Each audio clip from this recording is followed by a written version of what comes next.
anymore. Come on, we're just going to, just so sick of them killing everybody. We're a selfish, demonic country, and we're over. It's over. These freaking people, man, they're all so politically correct. They'll do whatever they're told. If they're told don't give somebody medicine and help them, they won't do it because they want to be patted on the head by the hospital administration, who are a bunch of murderers. These hospitals, half of them keep babies alive and sell their body parts. I can't do the show anymore. God. Let me explain what's going on here. They're murdering everyone at the hospitals. They know exactly what they're doing. And I hear this helpless guy calling in saying, please help me, her oxygen's at 82. They should have gotten her up and walked her around. They should have put her on inhalable steroids. They should have put her on ivermectin. They know all this.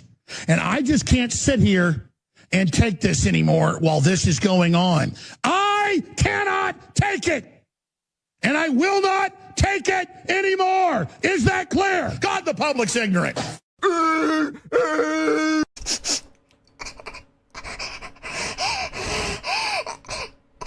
that a boy I smell?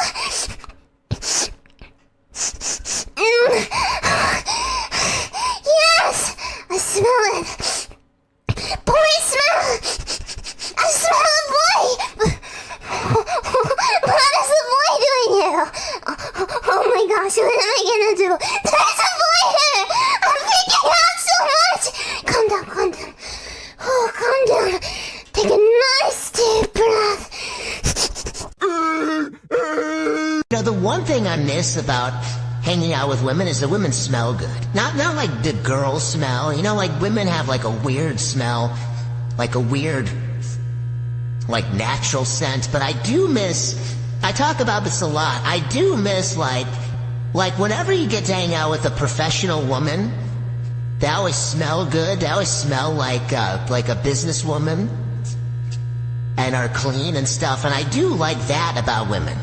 You know, like I always, like I look at someone like Kamala Harris and I'm like, what a fucking bitch. But I'm also like, she probably smells really fucking good. But I look at Kamala, I'm like, what an insufferable bitch. But I'm also like, damn, I want to smell her hair. I want to give her a big hug. I want to go to like a party where she's at and be like, hey, hi, and give her a hug. Sniff her hair. I want to smell her hair. Then I want to smell her hair. Bring it in, hey, and then I want to sniff her hair.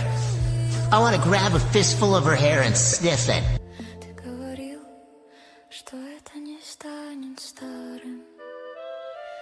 Ты сказал, что мы могли бы попытаться.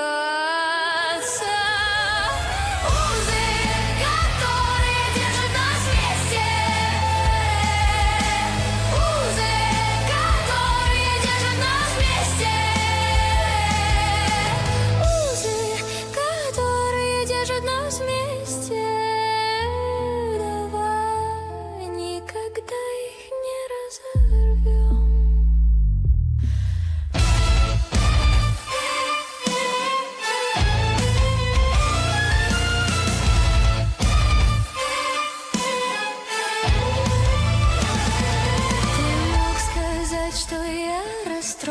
Ты взял меня за плечи, сказал, что все в порядке. Я обернулась, и все было как-то знакомо. Тебе это тоже знакомо. Давай попробуем. Узы, которые держат нас вместе.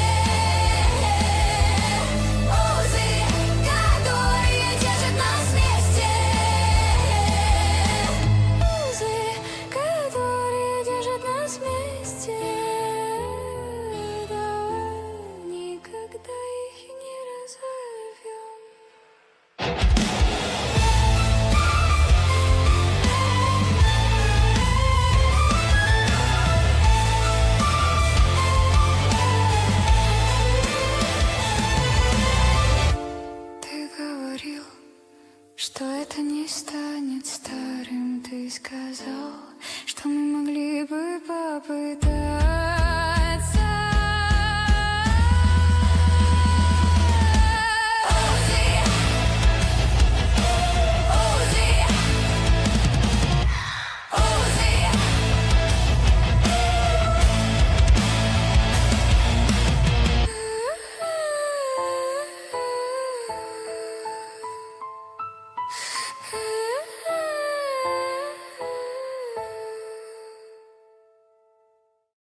Good evening, ladies and gentlemen. Hope you're having a wonderful night tonight. We have many things to discuss, to talk about. I hope you all enjoyed that intro. I know some of you, Jake, Logan, enjoyed that a little bit too much. But listen, when I see something traumatic that does damage to my psyche, I am incentivized to pass off that trauma to my audience, which is what that intro mostly was, okay? But hope you're all doing well. We, of course, got Iran updates. We got silly Semitic actions. Shiloh Hendricks got a little bit of an update on that case as well. And then we're going to just straight up black pill about Spain, I guess, because a truly horrifying, tragic story about a young woman choosing to end her own life via the state, and her father cannot stop her, which is I cannot think of a worse way to end up as a father. We got some clowns being clowns in the policing world, I guess you could say, and then we got some fun old stuff to end the show with. Not a whole lot of gun news on this show tonight, more of just a generic news show, I suppose. But before we get into all of the festivities, Richard, how's your night going? Well, it was going good. Right up until whatever that was for the intro. I'm not going to take intro slander. That intro was a massive W, okay? Massive W. Anybody who hates the intro will be banned immediately from chat. Just kidding. Not the full intro, just a very specific There's a specific part of it.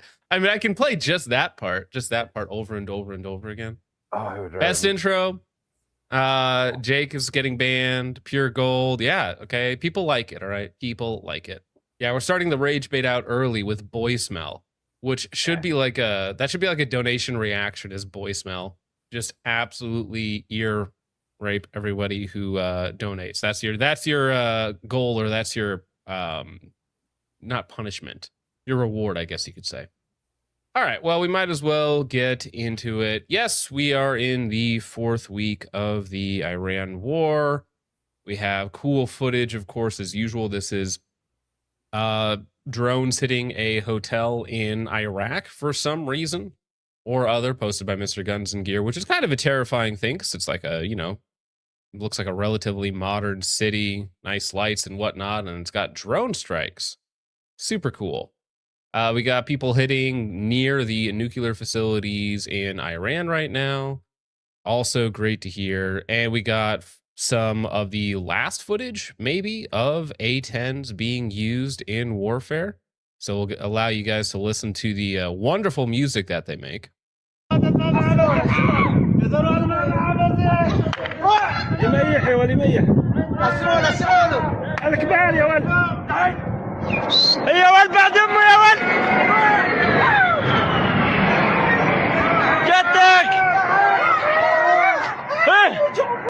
Now that is really close. I don't know about you guys, but if you're in a hostile area and you're like maybe only 100 yards away from an A-10, I mean, you better hope it's not going after you, I guess. Terrifying. Last thing some of these people will ever see. And again, they're using them really hard right now over in Iraq, going after PMFs and other people in the area.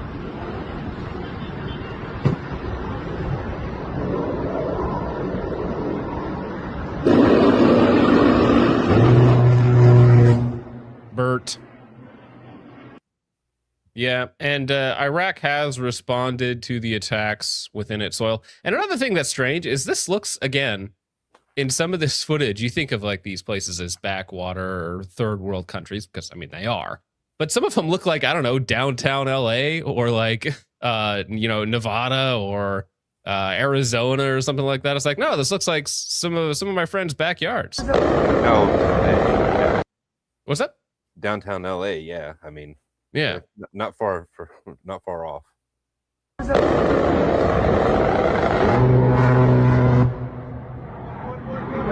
And again, it's weird because it's just, it seems almost normal. There's just cars driving by. You got Chevys, you got just a menagerie of vehicles driving by on a road that looks relatively kept up. There's fewer homeless people actually than there would be in places like California or whatnot.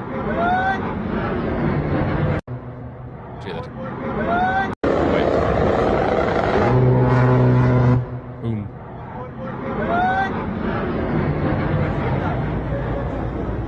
Yeah, this is military grade AI. Very possible. Very possible. You know what else is military grade? Allegedly, the 82nd Airborne. There's 3,000 troops deploying to the Middle East. We are in the middle of a 5-day peace talk with Iran that is being pushed by JD Vance because that's allegedly the only person that the Iranians would even want to deal with, which is kind of setting up, I guess, him to be the one who ends the war to help his political prospects in the future. Or more than likely, my guess is that this is a very political, very strategical decision by Trump to reduce the number of attacks on Americans and by Americans for 5 days while they move in troops into position to take Karg Island and retake the strait by force on Friday. Right. So in the middle of this little peace talk and ceasefire, I'm sure that the Iranians are not so stupid to not get what's going on. And there are troops already in the area. There's another 3,000 deploying as we speak. So there's going to be some sort of boots on the ground action. You know, maybe there's a world in which peace talks go extremely well and they acquiesce to all of our demands and we stop. However, I don't think Israel is going to allow that or even be interested in that. They want the complete destruction and removal of the Iranian regime and eventually the Iranian people as well. Yeah, get your sleep, John. I foresee an early stream in the future. I imagine it's going to be very similar. It's going to be Friday night. We're going to have like a 3-hour stream. I'm going to end the stream, and then like 30 minutes later, I'm going to be right back on because, oh, hey, guess what? We're taking Karg Island. We're taking the Strait of Hormuz. We're on the coast of Iran, and we're physically opening the strait by force. Great. Fantastic. So we do have more troops in the area. Again, this has been confirmed by a couple other people. So depending on how many Marines are already in the area, somewhere between 2,500 and 5,000, at least 3,000 from the 82nd, and any other forces that are already in the region. So we do have action taking place. We do have, build up in the Middle East in those specific areas to launch some sort of attack. Again, most likely targets, Karg Island. That's where 90% of oil gets exported from Iran. And then, of course, physically opening the strait, which means warships in the strait and means troops on the shore as well. That's probably how that's going to go. Now, in conjunction with all of that, U.S. Army enlistment is very low. We haven't hit our targets for a long time. It was horrible under Biden. It's been a little bit better under Trump. However, as of today actually, they raised the maximum enlistment age for U.S. military, for the Army, up to 42 years of age.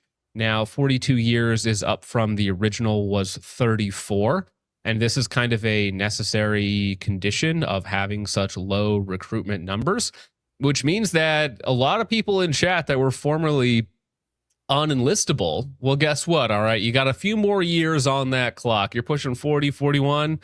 You got a little bit of life left in you. You can give the last of your golden years, the last of your prime years, you can give them to the U.S. military to fight in the Middle East. All right. You missed the last 2 wars. Well, guess what? You're still the perfect age to fight in there once again. Now, I saw a lot of people kind of freaking out that this was a precondition of the draft. As far as I'm aware, this doesn't affect the draft age at all, purely the enlistment age. So the voluntary enlistment age has been again, raised from 34 to 42. I don't know personally anybody in that age bracket that was like, oh, shoot, now I can enlist. Like, if you're already 34, you're kind of set in life. You kind of figured out what you're doing, I guess. And you're not like, oh, shoot, I should have enlisted. Dang it. And now you're 35, 36, 37, and then it gets raised to 42. Or like, who's jumping at the gun to enlist right now? That's between the ages of 34 and 42. Yeah, it's not appealing to me. I'm 30, so I was still eligible to apply. But it's like, if I'm even older than I am now, I have kids. I have even more kids. I have, a more stable job. I have all these other requirements that are on my life. is that somehow more incentive to join the military? I mean, like, I guess I'm not saying this to everybody. I'm sure some people have moral reasons to go, but if you're like out of options in some way, shape, or form, you know, maybe that's appealing to like 1% of people, but the numbers that they got to be getting from this have to be extremely low. Like the amount of people that are in that age bracket between 34 and 42 who want to enlist, it's got to be a very, very small amount of people. Yeah, I don't know anybody in that age group that's looking forward to this. And I just checked. It looks like the Navy has set their age to 41. So that includes the oh no, looks like the Marines are set specifically at 28 for their cap. Yeah, they're different. Liberty Lives In says actually enlisting 35. Could you comment your reasoning why, just in like one sentence? I'd be really interested to know why you're enlisting at 35 specifically. And if it's like, oh, dude, monetary signups are great. I have XYZ requirements and I'm going to get a good job when I get in. Like, that's fine. I have a brother-in-law who's going into the Navy for, what is it? I'm not a military guy. I don't know the technical terms, but he's going to go into the officer corps thingamajig, whatever it is. So, but yeah, Liberty Lives In. Let me know why. I'm actually just curious. Because I'm sure there are some reasons to do so, but again, the number of people has got to be so small. If you see him comment that, just let me know if I'm talking about something else. Yeah, I got you. Yeah. Yeah. 35 years old now, and you're out 13 years. Yeah. Yeah. Now, it was reported that Iraq was officially joining the war in an official capacity, whatever that means, against Israel with Iran.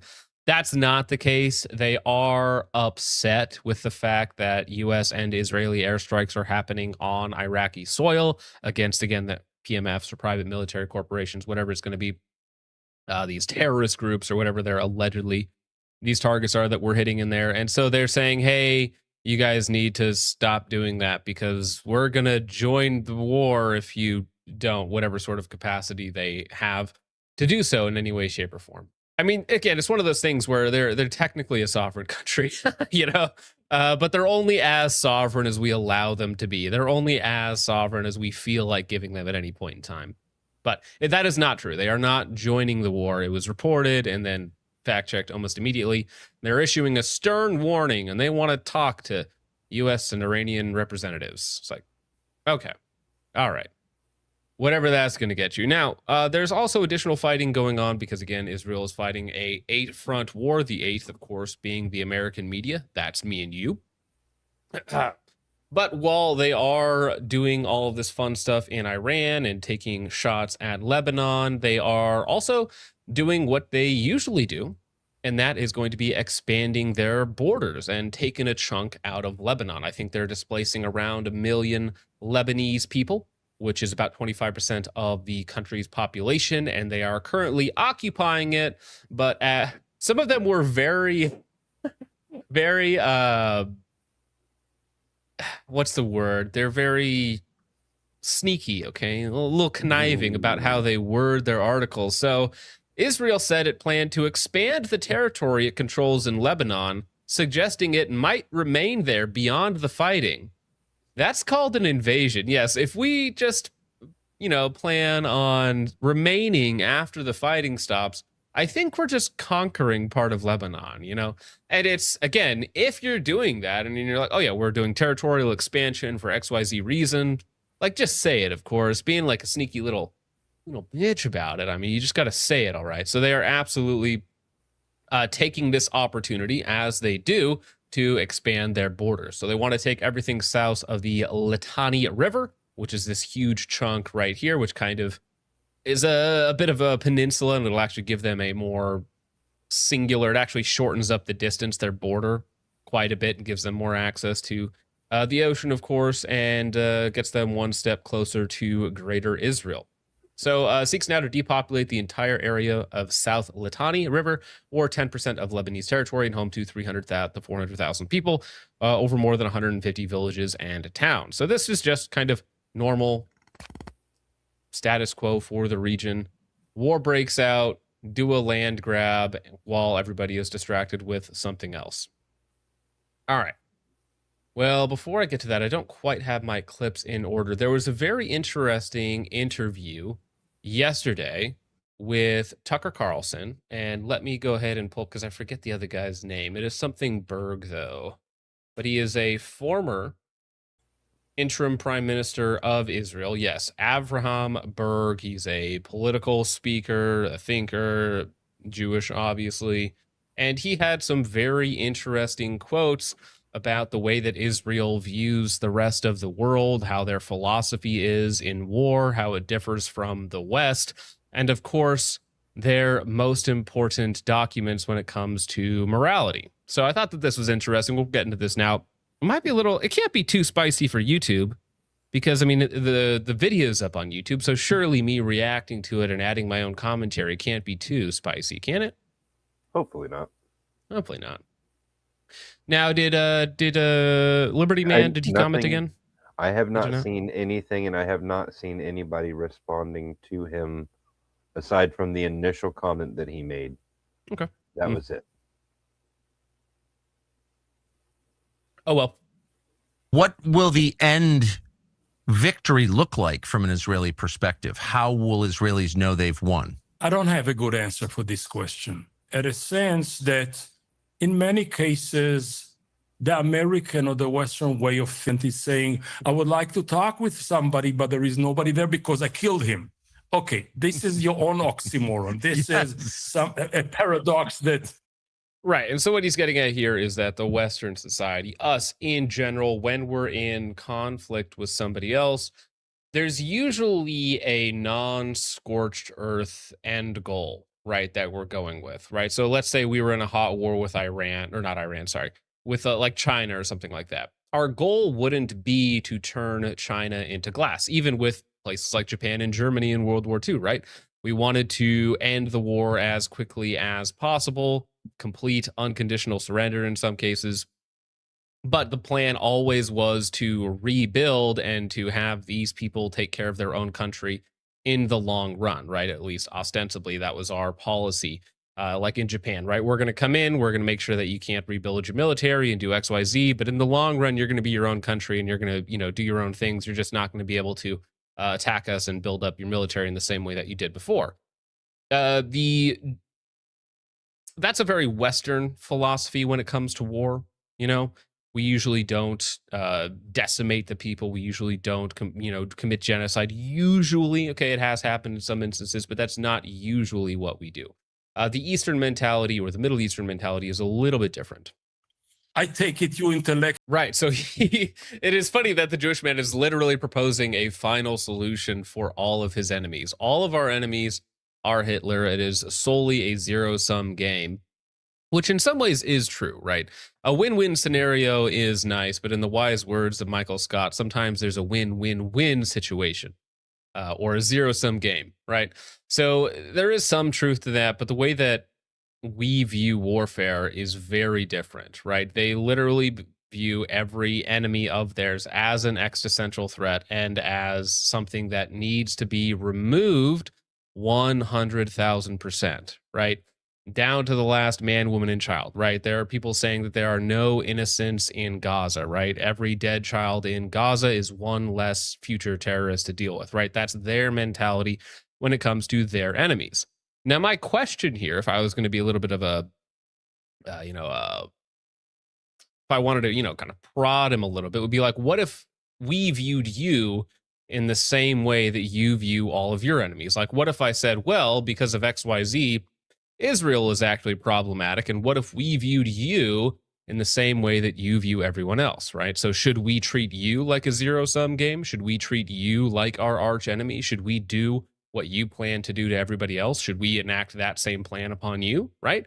Because if you're going to behave in a zero-sum game where you only want Israel, only Israel, and everybody else, you want them to be dead, like what if we just operated in that same way to you? Is that fair? Would you like that? Or would that be like heckin' anti-Semitic or something? Rhetoric politics. Right. So the politics in Israel is summed up as who can defeat our enemies the best, right? It is not like, can we make peace with people? How do we be a peaceful partner in the region? How do we stabilize the region? It's which one of us has the best, most creative way to defeat all of our enemies in the region, right? It's like it's like dealing with orcs, you know, from 40K. All right. You can't really reason with them. They're just going to try and kill you. And it's whoever can kill you in the most creative, funny, messed up way. Okay. That's who gets to be the leader in that case. And that's Israeli politics right there. No possibility for peace or reconciliation or to, you know, work together in some way in the Middle East. It is simply who can argue on how to defeat your enemies the best.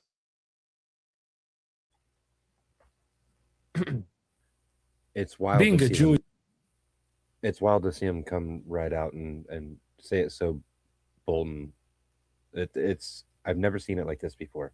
Yeah, and again, this is somebody who is high up in Israeli politics. He's a thought leader. He's a thinker. He again was a member of their political system. I forget the name of it because it's some silly term in Hebrew, but he was also a former interim prime minister of Israel for a short period of time. He is deeply entrenched in the region, in the ideology, in the way of life over there, and he gets how things operate. So when me and you hear that as Westerners, we're like, damn, no wonder like everybody, you know, no wonder everybody fights with you, because your entire mentality in living here is like this victim, you know, cornered animal mentality where you have to take out everybody else is around you. Everybody's a threat. Everybody wants to see you dead. And so you have to take them all out, right? That is your end goal. It's not peace. It's not reconciliation. It's not working together. It's not anything like that. It is merely destroying our enemies and like leaving them dead in front of us. That is our goal. Yeah. And it which is ain't going to give you any friends in the region. It is them crying out as they strike you. There's many things. One of them is to be dedicated to the culture of disagreement. Okay, so this is the second part of the interview. That was the first part. First 3 minutes was about the way that they view warfare and their goal in warfare. So when Tucker asks, what is their end goal with Iran? Like, it's decimation, it's removal. Okay, any threat, anything that could have the possibility of being a threat or an enemy needs to be decimated, which is why in Gaza, like, they want it leveled. The people gone and dead, they don't want them there. They don't care about them. They just want it gone and leveled so that they can have it for greater Israel. And again, once the threat is eliminated, then that's when they can feel safe. The second part, which is more interesting in some ways, is what does it mean to be a Jew? Which is an interesting question. Again, this guy was born in 1955. He is like the quintessential modern Jew, very, very entrenched in the culture, in the people, in their way of life. And, you know, through and through sums up what it means to be a Jew in the modern era. They need to put ridges on the countries, apparently. Well, I don't mind the country clipping so much. I just hate that it has to be a religious war. Everything's a religious war. I just thought it was funny that he called it. Oh, I know. Clipping. We're out country clipping again. Like, what's the difference between a religious war and a secular war? Like, how is a secular war more moral than a religious war? I'm confused. War is war. How? Doesn't matter. What does that mean? To be dedicated to the culture of disagreement. When you look at the Talmud, that's the most important Jewish writing, a creation. That's the oral Torah. Now that also, they used to not admit that. They used to say, no, we're just like you Christians. We have the Torah, we have, you know, the Tanakh, we have all of these, you know, essentially the Christian Old Testament. We have these books, and those were our central theological books. That's where our ideology comes from. That's at the core of Judaism. But that's not true. What is actually at the core of Judaism is the Talmud, which is a 37-volume compendium of hundreds and hundreds of years of rabbis from different traditions arguing back and forth about their interpretations of the Old Testament, right? And the perversions of the Old Testament. So like when I say Judaism and Christianity are opposed to each other, it's, if you hear a Zionist Christian say like, oh, listen, we both basically have the Old Testament, or they have the Old Testament, but we also have the New Testament. It's like, they don't really even have the Old Testament, because they do not have the same interpretation of it. They have this like extra biblical, extra canonical Talmud, which is again huge, 37 volumes of this. It is thousands and thousands and thousands of pages of the most mundane, boring stuff imaginable, with some gems in there about how they, or some jades in there about how they treat the goy, as it's known. He's started to put a very positive spin on the Talmud, but the Talmud is a pretty disgusting, legalistic book, condemned by all of the church fathers that were even aware of it. Funnily enough, though, post Vatican II, I think one of the first people to actually publish the entire Talmud was actually the Catholic Church. I forget which pope did that. And then shortly after, Rothschild Bank and the Vatican and all the sorts of other nonsense that goes along with that. But yeah, no, the Talmud is not a good book. And it is interesting, again, the philosophy there, even when it is the minority position, like, you know, the prophets or the Old Testament judges or anything like that, they still think, they still hold on to that, right? So, for instance, even if you say, well, actually, Israel's an atheist country, it's only the minority that believe this, right? Well, they believe, the people that are actually in charge, the people that are actually in power, that this minority view of these, you know, more orthodox or believing the oral tradition will actually become a majority at some point, and that is always their goal. So while, yes, Israel might be a technically atheistic country, it is based not upon Western values, it is based upon Talmudic Judaic values. Somebody in chat earlier said that it's not the it's not the oral version, it's the anal version. You guys are awful. Dude, they're fighting in chat. They're fighting. They are. Wait, so, are people fighting Julio right now? I I'm receive visions. Not sure. Inside chat, I dropped a little snippet of the Talmud. Oh yeah, no. Once before. Listen, you can just Google or go on X or something and just say famous Torah quotations or something like that, and you will be accosted. Your eyes and ears will be accosted with very strange things like this. The 7 genders in the Talmud. It's like, wow, the modern world is just so crazy and wacky. Where did we get this ideology from? Oh, you got it from Ghislaine Maxwell's father, who wrote all the textbooks. And what is his ideology stem from? What does this people's ideology stem from? It's just so weird. It's just so wacky that they have all these in their perversion of the Old Testament Bible. That's crazy. That's wacky, dude. Almost like it's all a satanic inversion of the truth. But, I mean, I don't know how much more of this. If he says anything else interesting, we'll just let this play for a second. Afraid. Look at my t-shirt. Okay? I went abroad a couple of months ago. I'm going with that. I said, listen, every ultra-Orthodox has his outfit that you recognize, like an Amish, okay? Yes. Every settler has his or her outfit, which is an M16 rifle and something else, okay? I have my uniform. So I'm in the airport, comes to me a guy and says, Borg, don't you think it's about time to change your shirt? I said, why, it's stinking? He said, no, peace is stinking. Okay. And of course, for me, it was. It's not time for peace anymore. That's right. That shirt is outdated, sir. We've got a city to burn. Gravewalkers, yeah, this is also another funny one. There are large communities in New York City and other places that have fishing lines strung about the city so that they're technically not leaving their house, so that they can do things, you know, travel places, push things, all sorts of silly, wacky things. You can put a water bottle under your seat so that you can travel on Saturdays on Shabbat, right? Which is very strange because you're traveling over water, which is an exception within the Talmud. Great. So thankful for all of that nonsense. All right, well, let's see here. I did have some of my files a little bit out of order here, but we are going to finish up on the Semitic train, and then we'll actually go to Beretta, because Beretta is still attempting to buy out Ruger, which should be fun if that actually happens. An American company being bought out by a non-American company, I which would be hope. quite strange. So what's that? I hope it doesn't happen.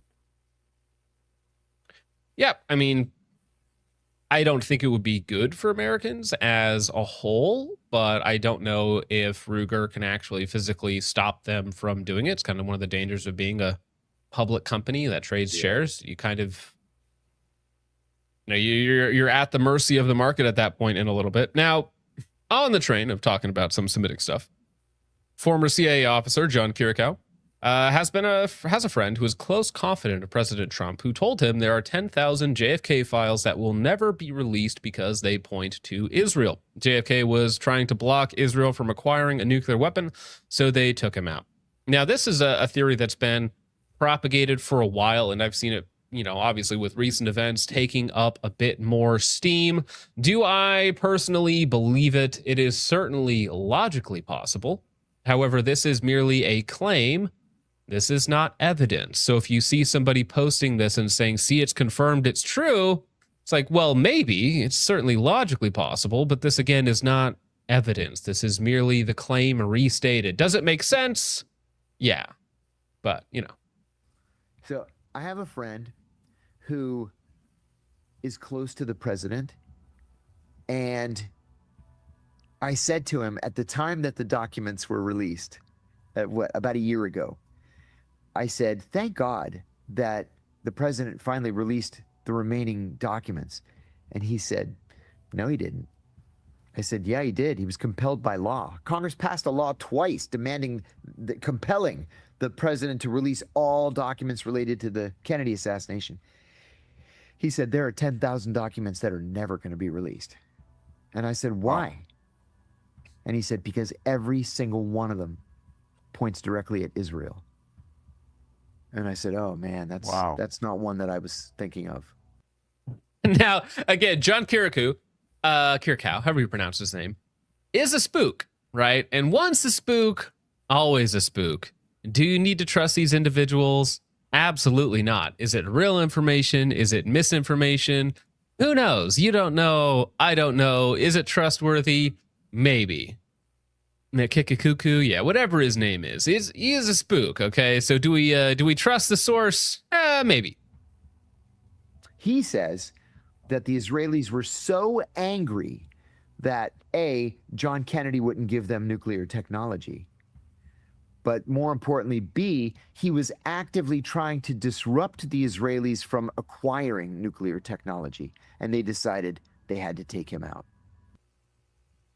Yeah, now, again, it's very possible because he was critical of the Israeli nuclear program, which is it's funny because this is at a time where Israel's nuclear program has been a constant thorn in everyone's side because we have to touch or treat them with kid gloves, right? Because they, of course, stole the secrets and the material from us, sold them to other places, and it's kind of been a debacle since then. So it is quite unfortunate that this situation has led to what we have now in the Middle East, and why, of course, now that, honestly, ironically, Israel allegedly having nukes and having the Samson option and a few other things is what pushes all of the other Middle Eastern countries to rush to get WMDs. Because, listen, if Israel has them, if Israel can use them against us, then we need that same level of firepower. We have to escalate to maintain military parity as a defense mechanism. And of course, Israel,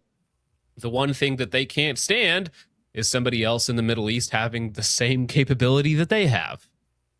Just like, that's a little ironic. Now, this is fun. This is just a funny clip, and it also kind of goes to the Jewish mindset a little bit, especially in modern times. You would think, okay, if a Jew was going to pick between Christians and Muslims, certainly he would pick the Christian as his ally. He would pick, the people that ostensibly support the modern state of Israel, that fund the modern state of Israel, that defend the modern state of Israel, not everybody that they're currently at war with, which are, Muslim majority countries, everybody that neighbors them, Muslim majority countries, everybody that they've been at war with for the last 6 decades. certainly they would choose to side with the Christian and not the Muslim, right? That'd be insane to say otherwise. Well, unless you know the theory of what is it called, the broom? Well, of course, yes. No, Islam is geopolitically convenient for international Jewry and is kind of used as a weapon against the West because Jews do fear and view everyone as their enemy. And so anyone that can weaken their enemy, namely mass their world immigration to Western countries, they will absolutely use to undermine our countries, to subvert our countries, to sow distrust, to sow disorder, to sow chaos in these countries. They will absolutely use Muslims to do that. Again, but I'm talking about from the Christian's perspective, right? From like your normal Zionist perspective, you're like, I love Israel so much. I send money over there. I support the wars over there. I support giving them munitions, and Jews love us. They reciprocate our love. It's like, no, they don't. No. They view you as a threat. And who can solve their threat? Not them, but the Muslims can. You had to get rid of one religion, and it was Islam or Catholicism. Which one would you get rid of? Catholicism. No pause whatsoever. And he sounded like he was surprised that it was even a question. Of course I get rid of Catholicism. That has a Rothschild bank. That was the first one to print the Talmud for him. Of course we would stab them in the back instantaneously. We hate Catholics. We hate Catholics more than anybody. What are you talking about? And then, of course, Gavin McInnes, who's a retard, by the way, was like, Yes. What do you mean? That's crazy. I can't support this anymore. And again, Adam King, he's been on Jake Shields. He's been on a bunch of different podcasts, watching him versus Captain Tazariak, the Black Hebrew Israel guy. Very funny. Okay. I don't have any respect for any of these people other than Vincent James. I like Vincent James. But yeah, of course, it's obvious. It's just the first thing that comes to his mind. Yeah, I get rid of all the Catholics in a heartbeat, just like that.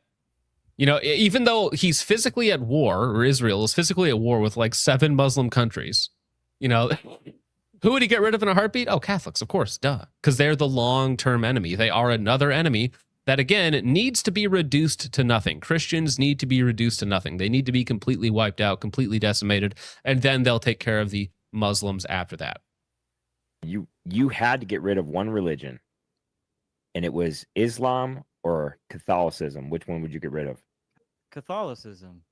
What? Yeah. Of course. What do you think? Who do you think you're talking? Listen, you're on the debate stage with you guys Gavin. have This is what we've been trying to tell you for a long time, Gavin. Gavin, let's talk about it. Let's really talk about this issue. Gavin. Adam King is instantly, he's like, oh, wait, Gavin, don't leave me, Gavin. Wait, Gavin, let me explain, Gavin. I can fix this, Gavin. Don't worry. Time, Gavin. Gavin, let's talk about it. Let's really talk about this issue. Gavin, Come on. I have a Don't very be like strong- that.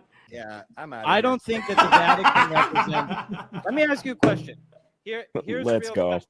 Here's a real question about. He just leaves. So- He's like, There he no. goes. And again, that is the defeated. That is the raped. That is the cucked. Gavin McInnes. Like, but I love Jews. I love Jews so much. Let me talk about how much I love Jews. They certainly love me. Oh, they'd get rid of me before Muslims that are attacking them? That's crazy. Yeah, almost like they're using you the whole time and they don't actually care about you because, again, you are kind of just a you're cattle to them, buddy. Okay, they don't actually care about you. But let's go ahead and get into some gun news, shall we? Okay, so that wraps up the Israel and Iran segment, but we might as well talk about Ruger and Beretta and their continued fight as Beretta attempts to muscle in a little bit and get some market share here, get some share of Ruger itself. So this is an internal email from Ruger that somebody sent me today from the Ruger board of directors that they confirmed the receipt of the Beretta letter proposing a partial tender offer that has not commenced. Sturm, Ruger and Company today confirmed that its board of directors has received a letter from Beretta Holdings in which Beretta proposes, subject to certain conditions, to commence a partial tender offer for up to 20.5 of the outstanding shares of the company, which, if successful, would effectively increase Beretta's ownership stake in Ruger to approximately 30%. Such proposed partial tender offer has not actually commenced. Shareholders do not need to take any action at this time. The board, in consultation with its financial and legal advisors, will assess Beretta's letter and respond in due course. So Beretta is attempting to buy their way in. And if they do successfully buy their way in, they already have about 10%. They want to expand to 30% share of Ruger. And if they do that, they will also get 4 out of 9 board seats. That's also part of their goal. So they will have probably one of the largest shares, if not the largest share of the company in terms of actual stock. But then they will also have almost a majority on the board as well, which gives them a significant amount of power. And of course, also allows them to simply buy more in the future. The rest of the letter I posted up, but there's nothing super interesting in there. Business Wire also made a article about this. So they propose a all-cash partial tender offer for up to 20.5% of the company's outstanding shares, providing Ruger shareholders an opportunity for liquidity at a significant premium, approximately 20% to the 60-day average price, so that you get a bump in your stock price. It's good for business. Request exemption from shareholder rights plan to acquire beneficial ownership of up to 30% of the outstanding shares of the company, and believes increased ownership would establish strategic partnerships to improve Ruger's operational and financial performance. Now, that's a very nice way of saying that, listen, under our management, under our direction, we can work together to achieve mutual benefits. And maybe there is some mutual benefits there. And again, 30% is not de facto control. It's not majority, but it is, again, a large chunk of it. You combine that with 4 out of 9 board seats, and you're looking like the big dog, okay? You're flexing a little bit. Yeah, and I think that I think it's a strategic move to go for 4 seats, because then they can still throw their weight around with the assistance of one additional board member that they. Oh yeah. They only need to swing 1 or 2 guys. Well, one guy. They only need to swing 1 other guy. They only need to swing 1, and I'm sure that they already have that friend on the board. Otherwise, they wouldn't be making this move. So Beretta is a family-owned group leading the global premium light firearms, optics, and ammunition industry, with the largest shareholder of, and currently is, I didn't realize that they're actually currently the largest shareholder of Ruger. Interesting. With only 10%. So they're really split up then. With only 10%, they're the largest. And expanding that to 30% plus 4 board seats, I mean, they would basically control Ruger then. Because they'd be triple the next closest guy in terms of shares. They'd have half the board already. Like, that would give them not on paper de facto control, but almost certainly de facto control. Yeah. Regarding a potential partial tender for up to 20.5% of the outstanding shares of the company, it does not already own, at a purchase price of $44.80 per share in cash. Now, in cash is nice because that's a lot of money. Netflix recently turned down an offer to buy Paramount. No, HBO, because HBO eventually sold to Paramount, but Netflix was in talks for it, and they were going to buy all of the shares in cash, like 100% of the shares in cash for above market value. It was billions and billions and billions and billions of dollars that they were going to do. And what was funny about that situation, the fact that Paramount ended up buying HBO instead of Netflix. Netflix still got like $7 billion in cash for the back out, because they HBO backed out, which means that they still had to pay Netflix $7 billion, which is insane. So from the outset, Beretta Holding has been clear about the desire to make a more meaningful investment in the company, further enhancing alignment with all shareholders. However, the Ruger board responded by immediately and defensively standing in the way. Beretta Holding has asked the board, in accordance with its fiduciary duties, to grant an exception to the company's poison pill rights plan adopted on October 14, 2025, to allow Beretta Holding to acquire beneficial ownership of up to 30% of the outstanding shares of the company by way of a premium tender offer. So paying above market share, big buyout. Providing shareholders with the opportunity to decide for themselves. Beretta Holding firmly believes that shareholders deserve to determine whether they want to partner with a highly aligned long-term strategic investor with deep industry experience, or maintain the status quo under a board whose members collectively own less than 1% of the company's outstanding shares, and whose tenure has coincided with significant value deterioration. Damn, all 9 board of directors collectively have less than 1% of the company. Nice. No skin in the game. Beretta Holdings has constantly sought to engage in constructive good faith discussions with the Ruger board and remains open to continued dialogue in the best interest of both companies and their stakeholders. Contrary to certain portrayals, Beretta Holdings cannot be considered as a direct competitor of Ruger. They are a direct competitor within the U.S. market. There are different types of brands, but there's some overlap there. The majority of its sales in the U.S. are focused on shotguns and related products, as well as ammunition and optics, while the group and its subsidiaries also offer rifles and pistols. These categories represent a relatively minor portion of its U.S. business. Furthermore, within the rifle and pistol segments, the group's products are positioned differently from those offered by Ruger, and as such, they are not direct competitors in those areas. I would say the Beretta APX and the RXM are direct competitors. They're both cheap, optic-ready handguns with multiple sizes in literally the exact same genre. So those are definitely direct competitors, and they're both very inexpensive as well. Now, again, this article seems to be very positive towards Beretta, and there is an argument to be made that Beretta would be better owners of Ruger than Ruger has been in the past. I mean, really, Ruger hasn't done anything that great outside of the RXM. You know, you could argue, well, the Charger and some of the other stuff was kind of cool. But as far as like real market financial successes in the last couple of years, in the last decade, really, it's only been the RXM. And it is possible that Beretta could be a better management team than Ruger currently has on the board. However, I dislike the idea of 2 big firearms companies kind of becoming more aligned. I dislike that. I dislike monopolization. And I also just dislike the fact that it is an American company that would be kind of directed to operate in benefit of a foreign company. Even if we like Beretta, they're Italian, so they're semi-human. Not fully human, but semi-human.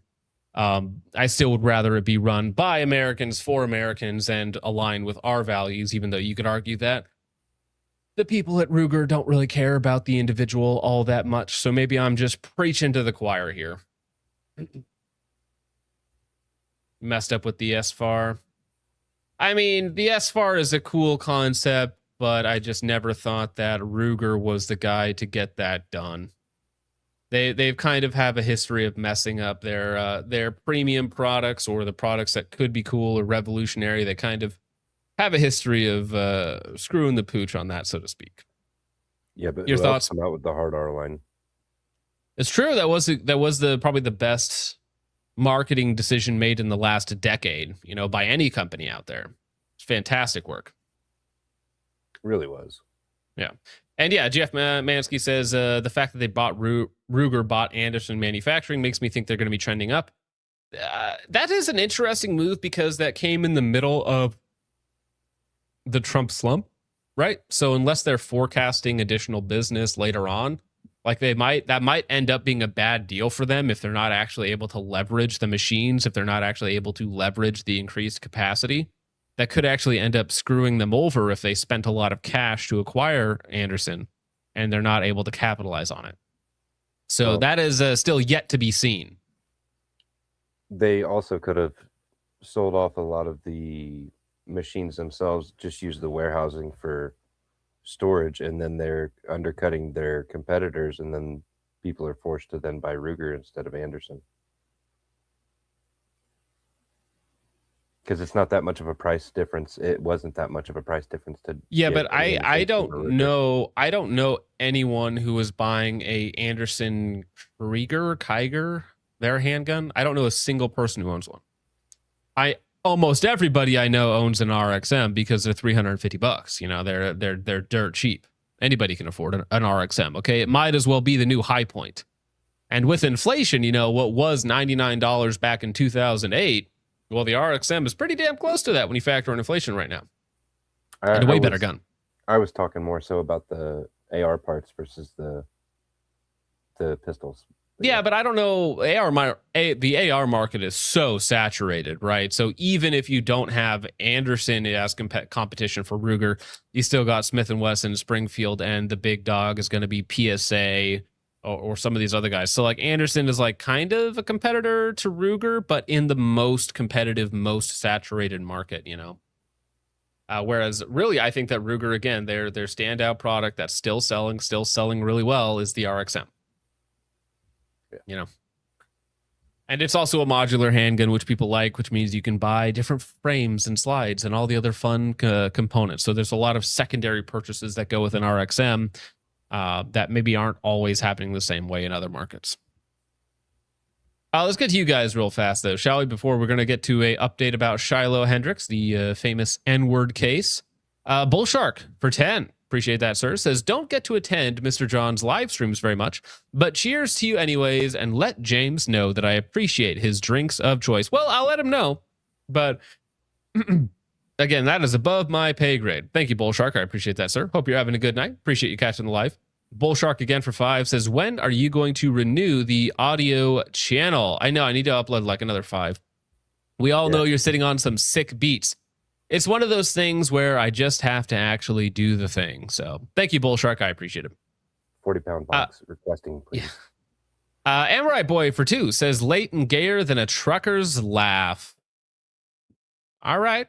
Or the Tucker's laugh. Sorry, I was like, trucker's laugh. What does he mean by that? Was it like an Indian laugh? Like hinga-dinga-dunga? No, Tucker's laugh. Yes, Tucker's laugh is very bad. Thank you. Lightspore for 2. Oh, geez. For $2? Really? Says, call me and Logan mommy's good boy in the voice, John. Is this thing on? Check 1, check 2. Ooh, ooh, ooh, ooh, ooh. Yeah.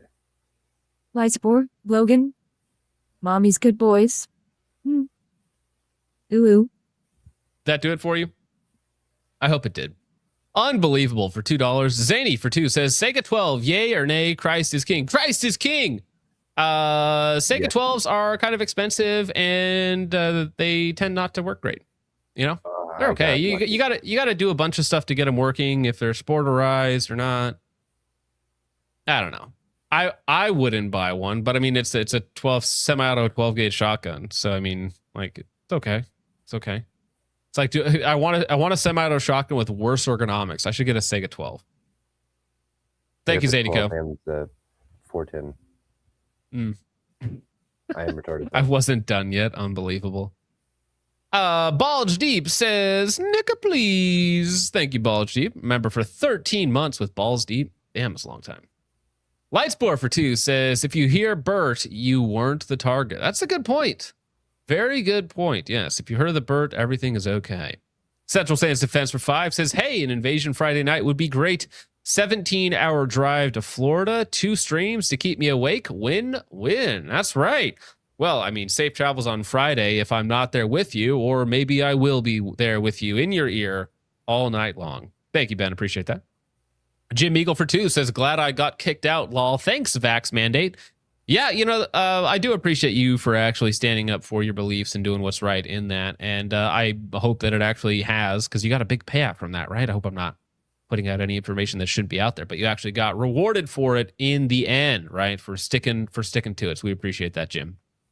Bullshark again for 10 says, East Germany looks like the South in the U.S. The dyed Aldefari and Salem look like the West Desert. Interesting. Good to know. Thank you, Bullshark. Appreciate it, sir.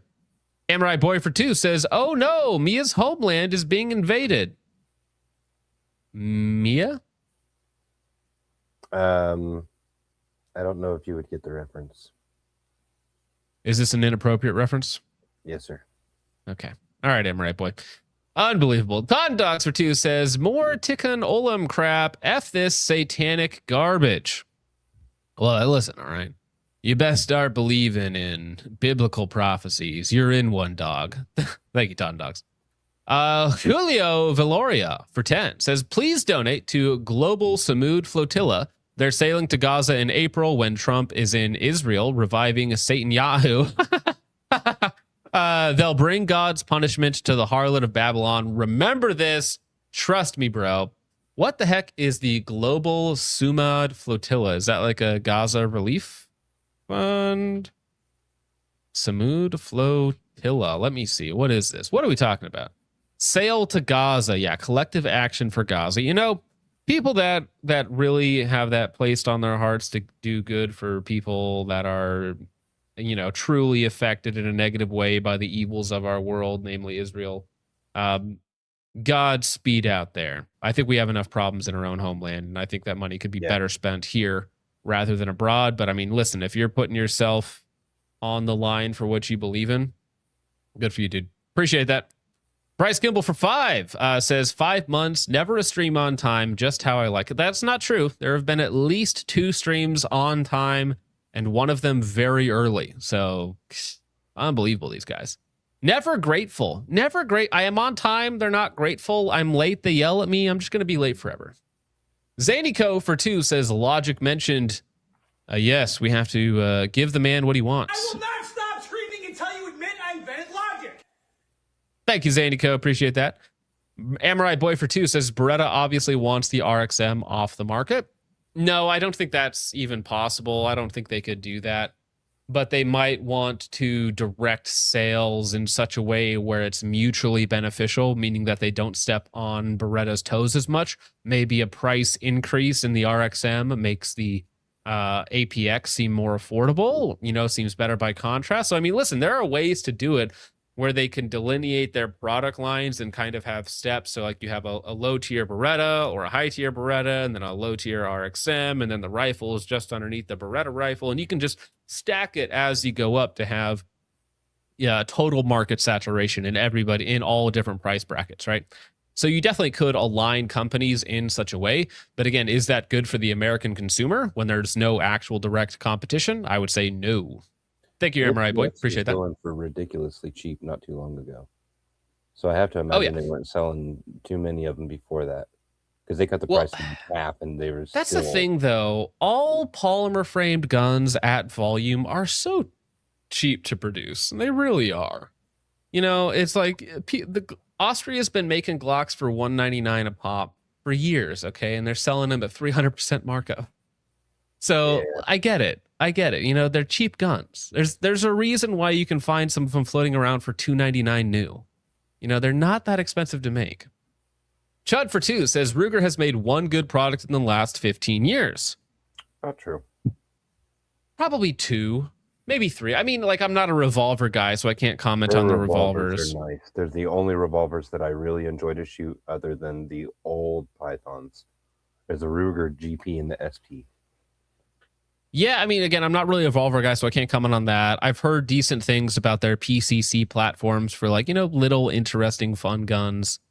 The SR556 is like a fun piston rifle. It's not great, but it's like a fun piston rifle, So there's some interesting products throughout the years, but again, they've never, even the SFAR is like an interesting product, but they've never been able to capitalize on one of their interesting products and truly make it a game changer or like a mainstay in the market. That's the problem. You take that back. You take that back. Well, Chud, I agree with you. I don't own a revolver. I try not to shoot them. Lita, North Starfish for 5 says, why didn't Ruger use the money from the Anderson purchase to buy back shares? Well, they spent that money, right? That's the problem, is when you take on a bunch of debt, you open yourself up for takeovers, right? Especially if your shareholders are like, listen, I get 20% return on my shares. 20% above market value, like this company's offering to, imagine if I had 1,000 shares of Beretta and somebody's like, oh yeah, we're offering you 20% above market value for your shares. I'd be like, pretty good investment, right? Not terrible. Thank you, Lena. Andy Ray for 2 says, happy B-Day to my boy, Nick Gar. Nick Gar, my favorite guy, Mr. Nick Gar. Mr. N. Gar around here. And over on Ko-Fi, got a couple over here, says, waifus enslaved, Jimmy's unrustled based username says PP poo poo. Wise words. Thank you, waifus enslaved, sorry, Jimmy's unrustled. Great name. Wow. All right, now here is a little bit. Man, this story is awful. I hate this story, but we're gonna open it up with this one. So, of course, what does your enemy actually think about you? I think you need to understand them, of course, because if you understand yourself, you have a 50% chance of winning. And if you understand yourself and your enemy, you have a 100% chance of winning, or whatever Sun Tzu said. Anyways, this is from a Reddit account. No, war implies we're going to allow them to fight back, which is in reference to you and I. I want them broken and crying. I want them hunted like Nazi war criminals. I want them 30 years down the line to live in terror of anyone finding out that they supported MAGA in 2026. Again, these people hate generic conservatives, okay? These people hate generic Republicans. If you're centrist and you just don't go along with, lefty economical policies, if you just don't want mass unlimited immigration, they want you hunted down like dogs. They want you put in camps, literally, okay? And they think they're the good guys. They are destroying lives without conscience or compassion, and they've unleashed roving packs of thugs and murderers onto the streets. And again, what is ironically true about this is we actually do have roving packs of thugs and murderers on the streets. They're not the ICE agents, though. They are gangs of undesirables. Gangs, literal. The projection and irony is, wow, that's striking. Mm-hmm. Yes, and he says, I'm well past the point of wanting justice. I want revenge. And again, ironically, this is the one group of people who has the least justice dispensed upon them. They get away with the most crime. They get away with the lightest sentences, the most priors. Like just today, Donut Operator tweeted something, and it was a guy on his 100th arrest. All right, for leading the police on a chase in a Dodge Charger, of course, usual suspects, but 100 arrests. 100 arrests. And again, at some point, do you just look them in the eye and say, your terms are acceptable? If these are the rules you wish to play by, if that is the way the board has been set, then let it be so. Let it be so between you and I, all right? And whoever is the victor, so be it. So be it. All right. Now, this is the worst story that I've had to think about for quite some time. This is a young lady in Spain who is 25 years old. She's had a history of mental illness, depression, bipolar disorder, OCD, a few other things. When she was younger, she was forcibly removed from her parents' guardianship because of her mental health issues. She was put into a facility to help troubled youths with a bad past. In this facility, where she was again forcibly taken away by the Spanish government from her parents, from her mother, from her father, she was gang raped, sexually assaulted multiple times by minors. Because of this trauma that she experienced while in this facility, she later attempts to take her own life. She attempts to commit suicide after the fact because of the trauma that she experienced while being taken away from her father and mother. Because of this suicide attempt, where she jumps from a tall building or outside of the window, it did not kill her, but it did leave her paralyzed and gave her additional compounding issues combined with the mental health struggles. Because of this, she, at 25 years old, or actually technically I believe this started over 3 years ago when she was 22 years old, has filed to be put to death, euthanized by the government. And Spain legalized euthanasia, assisted dying, in 2021. And this woman is, unfortunately, has won her legal case to allow the state to kill her.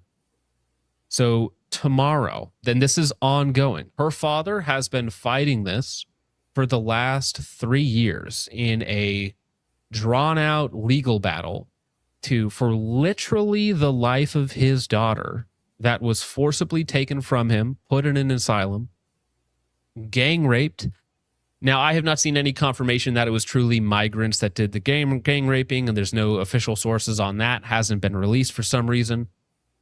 She attempts to commit suicide, fails at it, becomes paralyzed, and then seeks to take her own life via the government.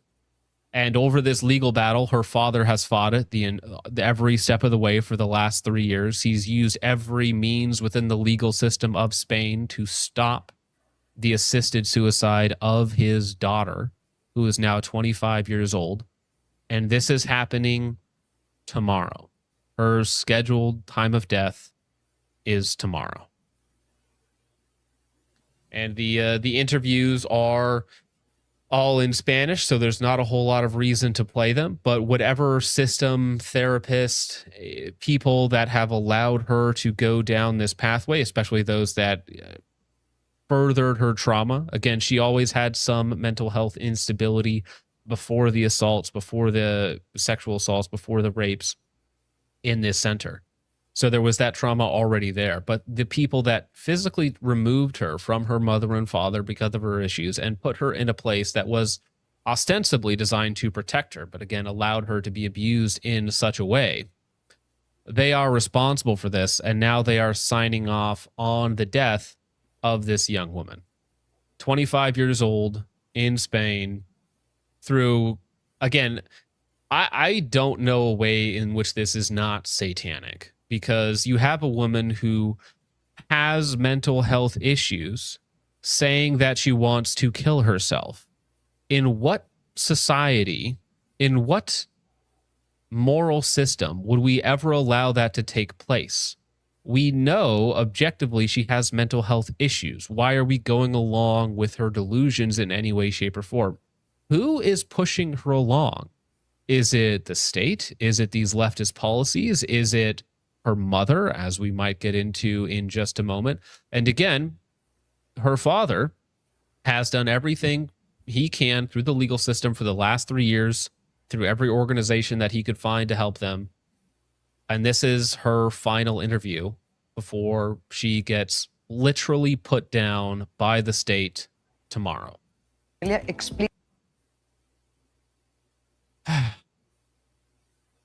So her name is Noelia, to receive euthanasia after 18-month-long battle.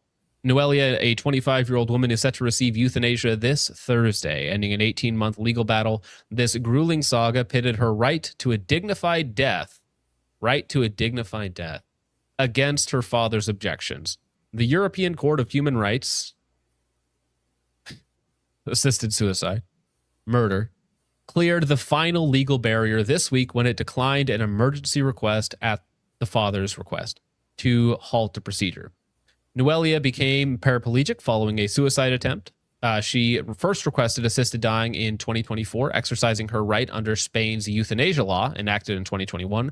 However, her father, represented by the ultra-Catholic, ultra-based advocacy group Foundation Español de Abogados Cristianos, Spanish Foundation of Christian Lawyers, immediately challenged her request, putting it on hold. And again, her father doing everything he can legally to fight for the life of his daughter, who, again, at the hands of the state, they don't mention it in this article, but yes, she was put into a youth facility, a youth shelter for quote-unquote troubled teens, where she was repeatedly sexually abused and gang raped, which led up to her first attempted suicide, which put her in the condition she's in now. The case has since navigated Spain's full judicial system, courts in Barcelona, the High Court, Justice of Catalonia, the Supreme Court, and finally Spain's Constitutional Court. All successively rejected her father's appeal. Each ruling affirmed Noelia's right as a mentally competent adult to make her own end-of-life decisions, a stand consistently supported by all medical professionals involved in her care. Yes, this woman is sane enough to kill herself. In what world is that even a proper logical sentence? This woman is sane enough and has no issues whatsoever. She has a right to kill herself. Or actually, we're going to do the killing. She's just going to be there for it. I'd like to have a word with some of the medical health professionals that evaluated this young woman.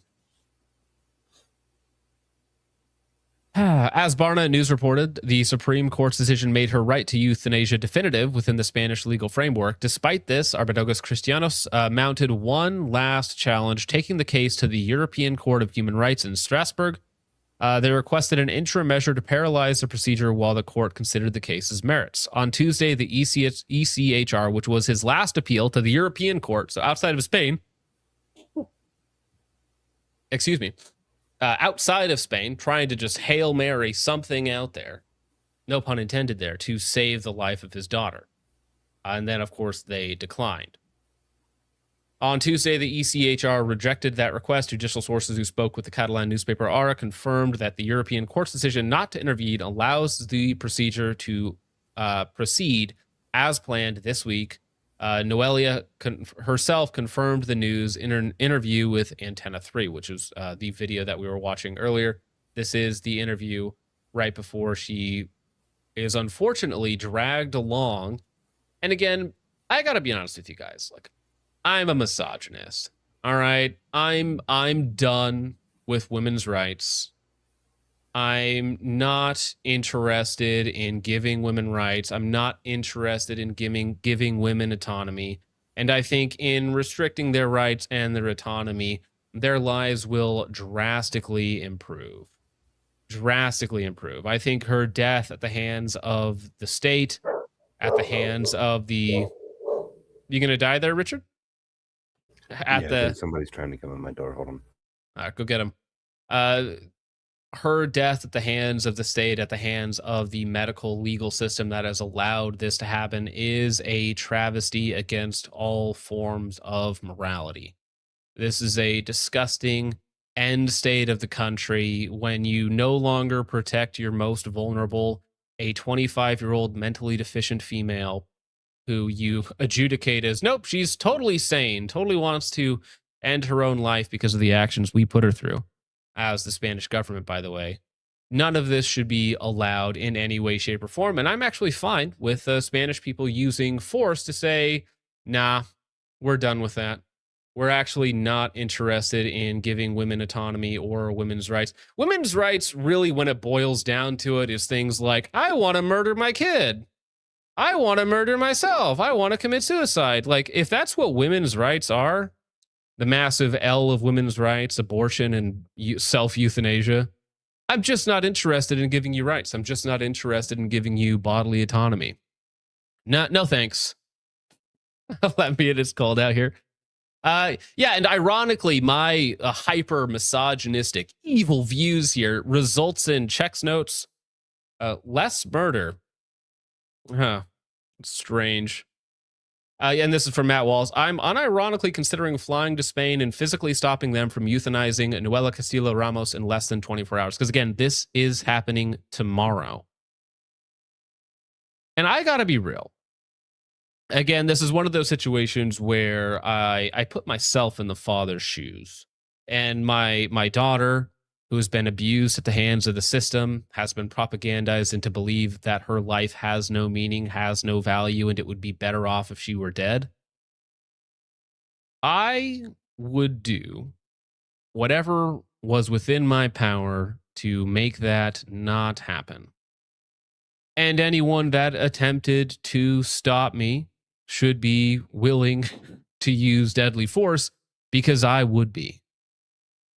Like, if some hospital was going to be like, actually, sorry, you can't come in here and see your daughter, I'd be like, yeah, I'm really sorry that this has to happen this way, but everybody else is dying or I am. That is just how the situation is going. If you think you are going to murder your daughter for some progressive social justice, right to death, satanic inversion while you import 1 million Africans, just not interested in allowing you to murder my daughter. Not going to happen. Especially after what you did to her. You think that this is going to be okay in any way, shape, or form. I'm actually done with your right to govern.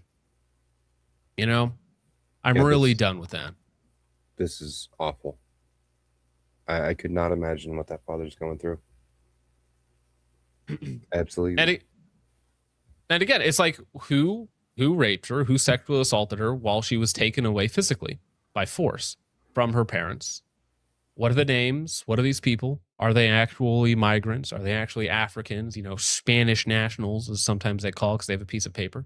And I want every single one of them tried and justice dispensed upon them. Now, the mother in this case, who I haven't really mentioned much, because the mother... Was that the mother? That is the mother. Why does she look so happy? The father is fighting the case every step of the way. The father has attempted to save his daughter. The father has executed every legal option to save his daughter. The mother, on the other hand, is quoted as she disagrees with it, but she's supportive of her daughter's choice. Women supporting women is one of the most evil, demonic... Like, no thanks. I don't want your support. I don't really want women's support. If women are supportive of me, I'm doing something wrong. I'm actually not interested in your support. In fact, I would prefer you hated me because that makes it seem like I'm doing something right here. And again, my misogynistic, evil, patriarchal views, base, just lead to... the issue with the migrants and the gang raping wouldn't have happened in the first place, of course. But of course, also, yeah, you're just not allowed to kill yourself. That's just not going to happen.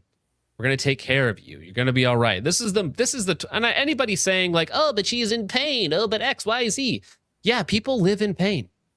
People live with terrible conditions worldwide, everywhere. All right. At no point as a society do you allow the idea of a dignified death and as like suicide. At no point is that allowed in any way, shape, or form. Once that barrier is breached, that's like in Canada, you have a 26-year-old who was sad, who had depression, and his therapist walked him down the road of suicide. Like, oh yeah, you could just kill yourself. Like, no major health conditions, no major mental conditions. He had seasonal depression, and he gets walked down the pipeline to assisted suicide at 26 years old. All right? And this is merely one step in the slippery slope. You're like, oh, she has a hard life, though. She has a bad life, though. It's really rough for her. It's like, look at Ricky Berwick, okay? The most retarded, disfigured, dysgenic piece of, like, human flesh imaginable. And he's having a great time, all right? It really is about attitude and women being ungrateful for just existence in and of itself. Again, I'm not interested in giving women rights. I'm not interested in giving women bodily autonomy. I think we're done with that. I think that era has come and gone, and at no point should anything have happened at all in this situation. So I'm good also on the not father. interested in giving them a lethal injection.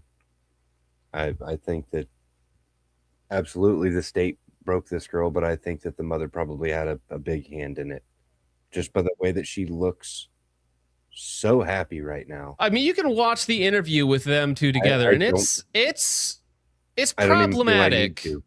It's problematic. It's disgusting and disturbing.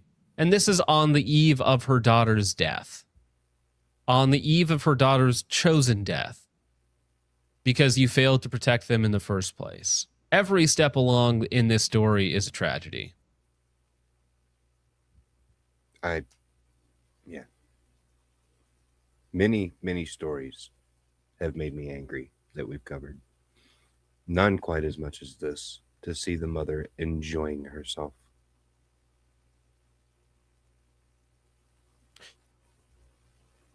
Yeah. Anyways, Fed posting aside.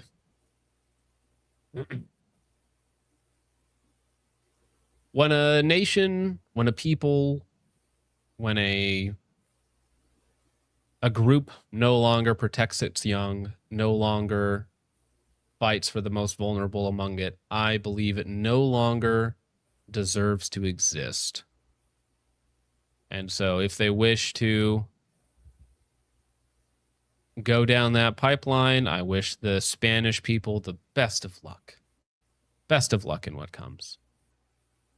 But that is that story. At this point in time, I don't know what there is to do. I don't know what you can do for this young lady other than to say a prayer. This isn't something that's happening in the past. This isn't something that's scheduled for some point in the future. this is happening tomorrow. In fact, since they're 8 hours ahead of us, it could be happening right at now. this very point in time. It is tragic to think about this. This young woman has been abandoned, abused by the system, left to rot, physically abused, mentally abused, to the point where she attempts to take her own life, and then through a series of unfortunate circumstances has been convinced to take her own life via the state. Every other story we've ever covered has been after the fact. We've never gotten to see them before they passed. And again, the father has done everything that he could, other than physical force, which is the last option. Which, again, when that's the last option, I would hope to think that I would have to. I would hope to think I would have to. The cops are going to have to put me down, right? That's just how this is going to go. Like, well, what am I supposed to do? Not fight for my daughter?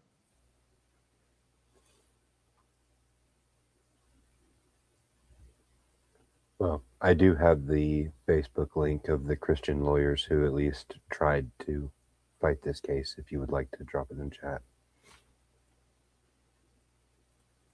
Yeah, the end state of the tolerant progressives. Right now, it's voluntary euthanasia. Wait until it's enforced.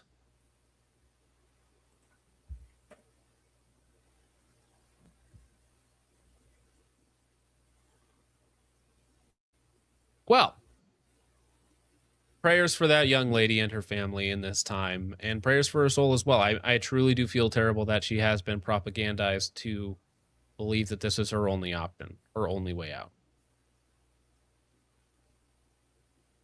It's so sad. All right. Well, we are going to continue on. We are going to push forward. I feel like that was probably the most important story that we've covered in a while. And now, how about we talk about America, which is not far off, okay? We might point and laugh at Canada because they're gay retards, gay leaves. We might point at the European Union and its many travesties about what they're doing to their people. But please remember that such things are not so distant, not so far off here in the U.S. as well. This is a sheriff's offer that literally arrested someone for daring to post funny memes of the sheriff who is on a bit of a power trip. So this is Sheriff Michael Bouchard, anti-Semitic meme, straight to jail, ironically, which is many good memes have been made about this. So I'll go ahead and play. This is from Mr. Guns and Gear. Michigan Sheriff Michael J. Bouchard must really want to lose a future lawsuit. He arrested a man who posted a meme about him, and the sheriff said the man was trying to threaten and intimidate with the meme. Now, anytime you want somebody to stop talking about a thing, definitely threaten them, arrest them, and, just do everything you can to silence them. Usually that works out really well. We don't even have a effect named for that. He then stated the First Amendment makes people feel empowered, emboldened, and safe. So he had to teach the public a lesson. Yeah, the First Amendment does actually make people feel emboldened, empowered, and safe to post such things that you find detestable. In fact, I'm not so interested in the opposite of that, Mr. Bouchard. Very Semitic of you, sir. I give you this by way of example. Some pond scum felt empowered and emboldened enough to put this picture of me up. Empowered and emboldened. Listen, bro. If you think that that's bad, it's the Star of David, Rampham, and very obviously Semitic picture of you, probably because you're being a little gay retard and somebody made a funny of you, okay? And yeah, the public is actually empowered to say all sorts of terrible things about you. Like, I am allowed to have my own position that you're a retarded cuck, okay? That's my opinion, okay? All right? I think that is totally valid and totally protected under the First Amendment. And in fact, I'm going to say it, I don't think you're a very nice guy. I'm just going to say it, all right? I know that might be too far for some of you, but you're not acting very nice right now. Somebody might teach you a lesson. Wait till he sees the edits that come out after this. Yeah, you thought it was bad before, dude. You thought it was bad before. To try to threaten and intimidate me. That's right. That needs to be Chud's new PFP. It'll live forever. Which, of course, on the internet. He didn't do because I signed up for this. And by the way, the person that did this said a bunch of terrible things, not just against me, but against a lot of groups and individuals, who, by the way, was arrested today in Wisconsin. My point is this, though. If this person is emboldened and empowered enough or feels safe enough to do this for me, what does he do to a kid? Well, listen, I don't think most young children are going around enforcing their will upon the public for making memes about them. So my guess would be that he wouldn't particularly care. Now, pointing to, but what about the children? Well, you're mad because somebody made fun of you specifically. Pretty gay, not gonna lie, all right? It's pretty gay, okay? And I mean gay as a negative slur, okay? I'm calling you gay, not in the literal sense, but in the negative connotation, retarded way, okay? And by retarded, I don't actually mean Down syndrome. I mean the colloquial retarded, okay? Gay. What does he do to a Jewish family walking down the street? Nothing. It's a meme. It's a picture, okay? It is making fun of you. You obviously took it far too personal. It's okay. In fact, just the fact that you got angry about being called a Jew is a very Jewish thing, right? I mean, you're kind of living up to the stereotype here. Oy vey, you can't call me a Jew. Ah. And that's because of the normalization of this. Watching this on television and saying, okay, I feel empowered enough that I can do this. Well, A, you can't. You can. You actually can. And again, he keeps using words like empowered and emboldened to post a meme. Yes, I want everybody in the chat to be empowered and emboldened to post memes of evil figures, of evil tyrannical figures that need to be mocked. I think these people are allergic to mockery, and therefore it's a good weapon against them. Mock them because they are deserving of it. And then saying, okay, I feel empowered enough that I can do this. Well, A, you can't. And B, you can. If you think you can do it to somebody that's in law enforcement, again, what are you going to do in an alley or on a street to a Jew? A meme? A meme? Yes, you can make fun of law enforcement. It is actually a thing that we could do. Dude, this guy ought to be like the Halloween costume, okay? This guy needs to be the Halloween costume this year with a big star of Rem Fam on my forehead and the dreidels. It's going to be great. It's going to be great, okay? That's the plan. Family or a kid walking down the street? We say no. We're drawing the line. They're gonna murder. They're posting memes. They're posting memes about me. Oy vey. They're gonna kill somebody because they posted memes about me. He already has the Star of David on his chest there. Yeah. A little different, but close enough. Yeah, dude, he is currently learning the Streisand effect. So people asking about Vintage. Yeah, I know. I miss Vintage too. I really do miss Vintage. You know, he's a good dude. He's good in the space. He's got like a real life going on. You know, he's got a trade and he's doing his thing. He's taking care of his family. Like he's made it. You know, he's out. He might not be out forever. He might come back. You never know. But like he's doing his thing. He's doing good. All right. So don't worry about Vintage. I mean, you can say a prayer, of course. It's never gonna hurt. But he's doing all right. He's doing his thing. You know. I don't blame him one bit. He has a wife. He was trying to, start a family. Yeah. He's got stuff to do. You know, and not everybody wants to sit online and talk about, like, I get it, right? I don't want to talk about a lot of this stuff. This one's funny, but sometimes it's like, oh, great. You know, it weighs heavy on the heart. And I think that Vintage was really affected by a lot of the culture war type stuff going on. And I think that he wanted to do what's best for him and his family, and more power to him. More power to him. And yeah, you can still follow him on X. All right. Still follow him on X. I have to imagine that that event probably changed him. Yeah. I'm not going to speak for him, but yes. Oakland. Now this is the same sheriff's office. So there's been a lot of noise and misinformation about what was said at our anti-Semitism press conference.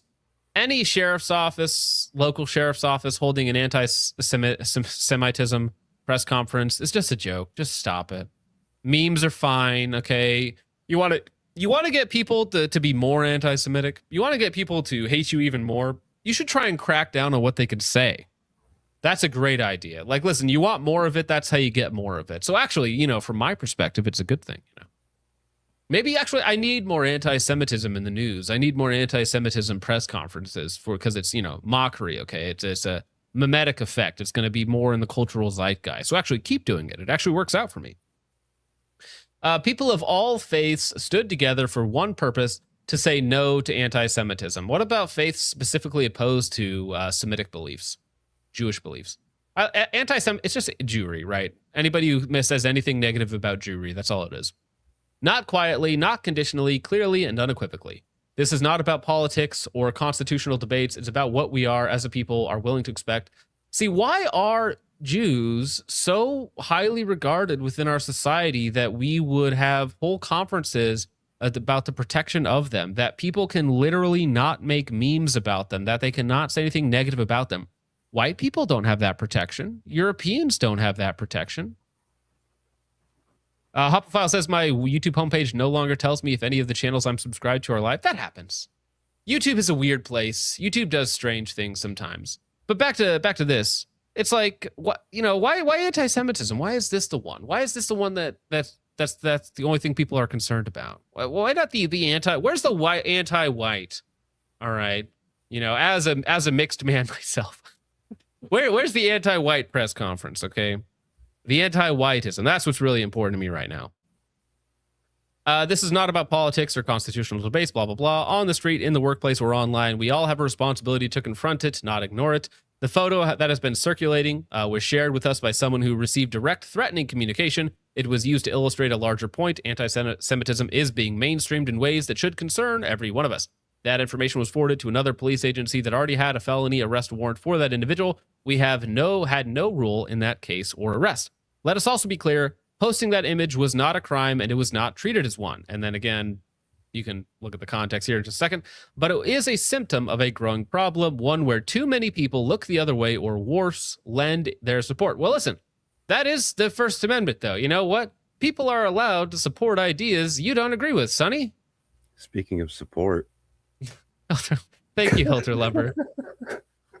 The hateful responses we've seen only reinforce that reality. Again, it's just in response to you. It's literally you. You are causing this. Don't hide behind the First or Second Amendment. Nope, we literally have those for a reason, you incompetent mongoloid retard. To deflect from the issue, that's not what this is about. It is objectively about the First Amendment. This is about standing up for your neighbors, I hope not my neighbors, whether they are Jewish or not, and refusing to accept hate as normal. And then, of course, the context is, well, Bouchard said some pond scum felt empowered and emboldened enough to put this picture of me up, and you can't do this. A cop saying you can't do this, or you can't do something, implies that it's a crime. And yes, he literally said, you can't do this, to the image of him, the meme image of him with the dreidels and the star of Remphan on his forehead, of course. He literally said, you can't do this, which you literally can. That is actually fine. That's actually kosher. Sorry, we have the First Amendment. Sorry, buddy. Sorry, bro. This is not a... Sorry, blah, blah, blah. He clearly viewed the post as unlawful and implied the suspect was arrested for the post. And again, if the best way to deal with this situation is to not address it, is to deal with it quietly and not make a big stink about it, because as soon as you do and you say a lot of stupid stuff, congratulations, you get a lot more publicity. You get a lot more problems with it, okay? All right. Now here's another sheriff doing equally wacky things, I guess. This is more funny. This is definitely more funny. Sheriff charged with DUI had been drinking 4 locals since 6 a.m. All right. Going hard since the a.m. All right. 4 locos since 6 o'clock in the morning. Starting off the day right, you could say. Hall County, Georgia, the Georgia State Patrol, which is they go hard, okay, in many ways. Harder's better? Has released its report about what led to the DUI arrest of a Metro Atlanta sheriff last week. Hall County Sheriff Gerald Couch was arrested on February 27th and booked into his own jail before bonding out a few hours later. That's got to be awkward. when you're like, hey, Larry, hey, Jim, or what's the guy's name? Gerald. Hey, Gerald, how's it going? It's going all right, pop the legal limit. Just going to be in here for a couple hours, in your own jail. Awkward. The GSP report had Couch at nearly 3 times the legal limit at 11:30 in the morning with 0.212. In Georgia, the legal limit is 0.08. That's very interesting. 0.212 out of just he was slamming them. He was slamming early on in the morning. All right. Excuse me. After the sheriff was pulled over in his county-issued vehicle, in your police cruiser, by his chief, by your deputy, man, that's awkward. His office called GSP to investigate. While talking to GSP investigators, the chief deputy reported that Couch was so unsteady on his feet that he wasn't sure if the sheriff could walk to the investigator's vehicle. Oh dear. The chief deputy said that the sheriff had recently been at the hospital with a high blood alcohol level content, and a friend had told him not to be driving. Couch told investigators that he had been drinking several Four Locos since 6 o'clock in the morning. That morning, investigators also found 2 open cans of Bahama Mama that had spilled in his car. He was arrested, charged with a DUI, failure to maintain lane, and open container. It is unclear if Couch will return to his position as the sheriff. Yeah, that's a bit of an oof. I need a picture though. Okay, I need a picture of Mr. Gerald Couch. Let me see if I can find one. I have a theory. I need to know. Oh wait, no. Here we go. The 2 open cans of Bahama Mama were not his. What the heck is a Bahama Mama? That is a fruity drink that's like 4% alcohol. It's a wine cooler. It's a very, very female-coded drink. It sounds like he may have picked up a date in his squad car. Really? Man, is that midlife crisis or late life crisis? That looks like. Sorry, Gerald. Yeah, this is a late life crisis. This is like, Janet left him and took the house or something, and now he's like cruising around. He's booze cruising, and he's just trying to have a good time, trying to get some of that spark back. I get it. We all have dips in our life. Some of them, a little more prominent. 63 years old. Damn. Thank you, Josh Howard. Appreciate that, sir. All right, well, let's get into some of the silly willy Billy illy stuff. Okay, definitely some rage bait, not all rage bait, but a lot of it happens to be. This is just a one of those little posts where you look at it, you read it, and you're like, why is that? Why did they do that? This feels like maybe a little bit of propaganda. So rap fans have the lowest intelligence scores according to a study, and you're like, right, yeah, no, that checks out. But why the white woman there, noted rap fans, white women, not like Sabrina Carpenter fans or Taylor Swift fans, but why the white woman? I mean, people did fix the image in a way. I mean, it just seems to check out, right? Intuitively, that makes sense. We can kind of deduce that this would be the case. But it's nice to have a study confirming it, I suppose. We need to Thanks for the propaganda. We need to get Grok to make this image say, "Where are the white women at?" Oh my gosh. Yes, the lyric comparison too is also quite funny. Where did that go? Yeah, the lyric comparison between Led Zeppelin and Nicki Minaj. Stupid hoe. Actually, I can read this. All right. Nicki Minaj, 2012. You a stupid hoe. You a stupid hoe. You a stupid hoe. You a stupid hoe. You a stupid hoe. Yeah. You a stupid hoe. You a stupid hoe. You a stupid hoe. Stupid. You a stupid hoe. You a stupid hoe. Stupid. You a stupid hoe. You a stupid hoe. Stupid. All right, fair enough. I do prefer a little bit more lyrical variety, generally speaking, but she got her message across there. I believe, if I'm trying to interpret the lyrics and what they mean in a larger context, that the person that she's having this dialectic with, that she's in this, embattled conversation with, is in fact a stupid hoe. At least you could say the messaging was clear, right? Now, in another odd little example here, this is just kind of funny. During the first 9 months, of 2025, there were 356 shootings in New York City with a black perpetrator. My favorite black rapist. My favorite rapist, John. Thank you. Thank you for that. During the first 9 months of 2025, there were 356 shootings in New York with a black perpetrator and 2 shootings with a white perpetrator. So, man, that's crazy. Just a couple of them in like the same spot, like basically the same guy. All right. And then, man, that gun violence, we have a huge gun violence problem in America. I hate the gun violence in America. The level of gun violence we have here is really just off the charts, Crazy gun violence that we have in this country. We should do something about the gun violence here. Wild. Yeah, clearly white people are the problem with gun violence. Crazy. I mean, it is New York, so I don't really care that much, but it is funny, okay? It is funny. Tariq Nasheed coming out with his big brain take and being like, listen, how is it physically possible for 14% of the population to do 52% of the violence? It doesn't even make sense, y'all. Y'all wiggers retarded. But, well, you see, sir, it's like the Squid Game meme where it's like, for your next game, you must explain per capita to a black person. And everyone's just like, no. Now here, let's just play a little bit of an interview. Now, this is an interview with some wonderful future doctors and scholars done on, like kind of like an extreme show or whatnot, where they try and go to some of the more dangerous places and see how they feel about really hard topics. And so let's listen to these hard-hitting scholars and how they view, things like rape. Guys, let's go. Some of them, they're not screaming. It's like they wanted to be raped, you see. Guys, let's go. Some of them, they're not screaming. It's like they wanted to be raped, you see. She also grabs you.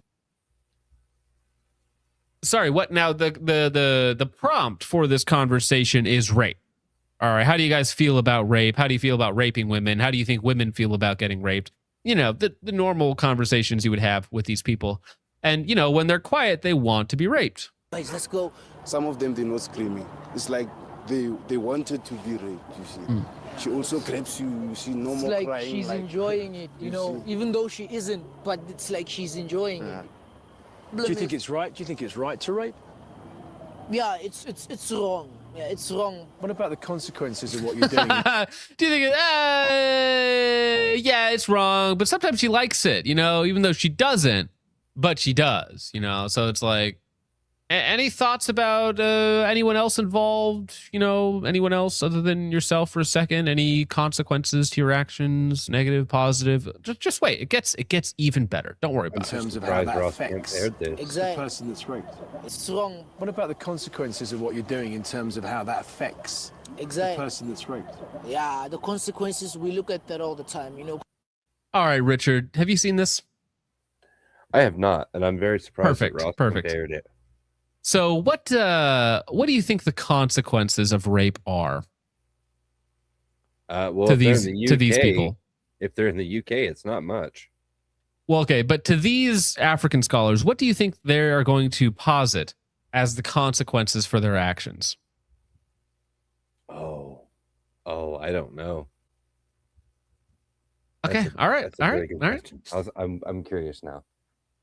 How that affects the person, what you're doing in terms. Wrong. What about the consequences of what you're doing in terms of how that affects the person that's raped? Yeah, the consequences, we look at that all the time, because it happens. She might scream, people might. She might. Yeah, the consequences of being raped. Yeah, she might scream. Wow. Right. Yeah, because she's being raped by an animal. Yeah, that seems like a normal. But just don't worry. There's more to that. Exactly. The person that's raped. Yeah, the consequences, we look at that all the time, you know, because it happens, she might scream, you know, people might wake up. A lot of people, especially. I'm not just talking about. People might wake up. All right. Anything else? His consequences are that he might not get away with it. Well, so what's funny is, like, to you and I, you know, we have this thing called empathy or a conscience, right? So we would feel bad. Like when I cut, like if I don't see somebody in traffic and I like accidentally get in front of them, I mean, it doesn't happen a lot in South Dakota, but I mean, you know, if I inconvenience somebody else, like I feel bad, like, oh, damn it, I made that guy, you know, he's probably mad. I actually cut him off. I didn't see him there. I wasn't, you know, doing my job properly. I feel bad, you know, when I minorly inconvenience somebody. You know, if I cut somebody off in a grocery store, or, you know, I cut somebody in line accidentally because I didn't realize they were standing in line, like, I feel bad. You know, I'm like, oh, damn it, I did that. Shoot. You know, imagine raping somebody and being like, consequences? Oh, shoot. Yeah, somebody might wake up. What if she screams? This sounds like a Sunny in Philadelphia skit, right? Always Sunny in Philadelphia. That sounds like a skit from them. Because it's just so over the top. It's so evil. It's comical. It's a comical level of evil. If we take it a step further, how would he keep them from screaming? Well, yeah, consequences are she might scream. So, you know, what I would do is I would shove rocks in her mouth. Yeah. Oh, wait. It happens, she might scream, you know, people might wake up. A lot of people, especially. I'm not just talking about. I'm talking about the emotional effect, the physical effect it has on the Yeah, girl. yeah. Sometimes we know that we might rape her and wake up tomorrow with viruses ourselves, like HIV, you know. What? Yeah, it's really terrible raping women. You know, you never know what you're going to wake up with after you rape them. It's really terrible. Like, we might get a virus, or like, think about us, okay? Please think about us when we're raping these women. Think about us, okay? It's really hard on us here because we might get a disease from raping these women. You know, it's a tough world out there when we're raping these women and they're passing off these diseases to us. I mean, come on, bitches, right? Am I right, dog? Bitches these days. Crazy. They might give us diseases after we rape them. Shit. We might rape her and wake up tomorrow with viruses ourselves, like HIV, you know. What about regretting what you've done to the girl? I also do regret about it, because if she also that pregnant, too. Yeah. Well, no. Listen to how this guy rationalizes regret here. This is what he would feel bad for. Listen to this. Just wait, okay, dog? I also do regret about it, because if she fell pregnant, what will be that baby's father? Who will be that baby? Yeah, no, it could be terrible. Like, who would raise the child? Wouldn't that just be terrible? Like, honestly, I regret that. Yeah, it's the child or something. Who would be the baby's father after I raped this woman and she got pregnant? Fell pregnant. What will be that baby's father? Who will be that baby's father? But what about her personal feelings? Literal crickets. Yeah, so again, it's like, how Fed posty can I be on YouTube?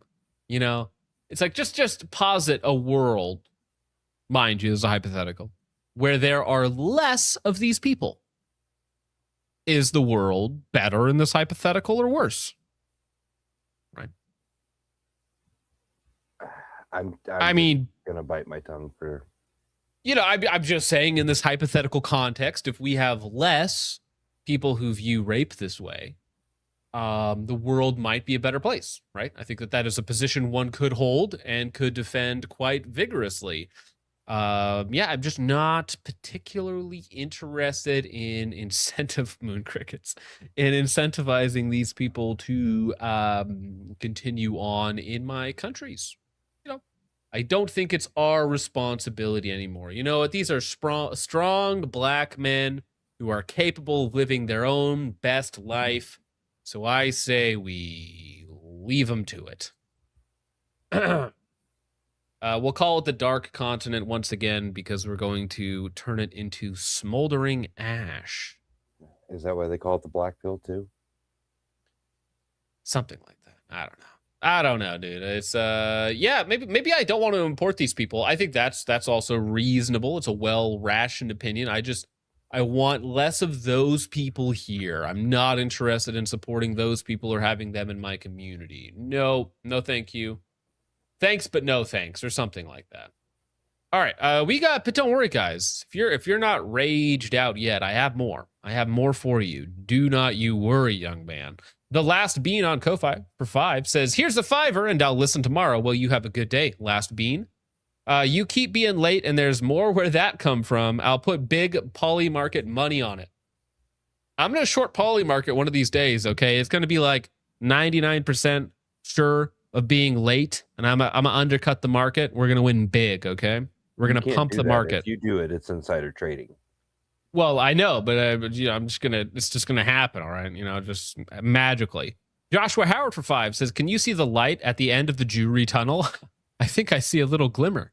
Well, what's funny is there is an 8-decade curse that a Jewish state has never made it past 80 years post-Christ, and we're at 77 years currently.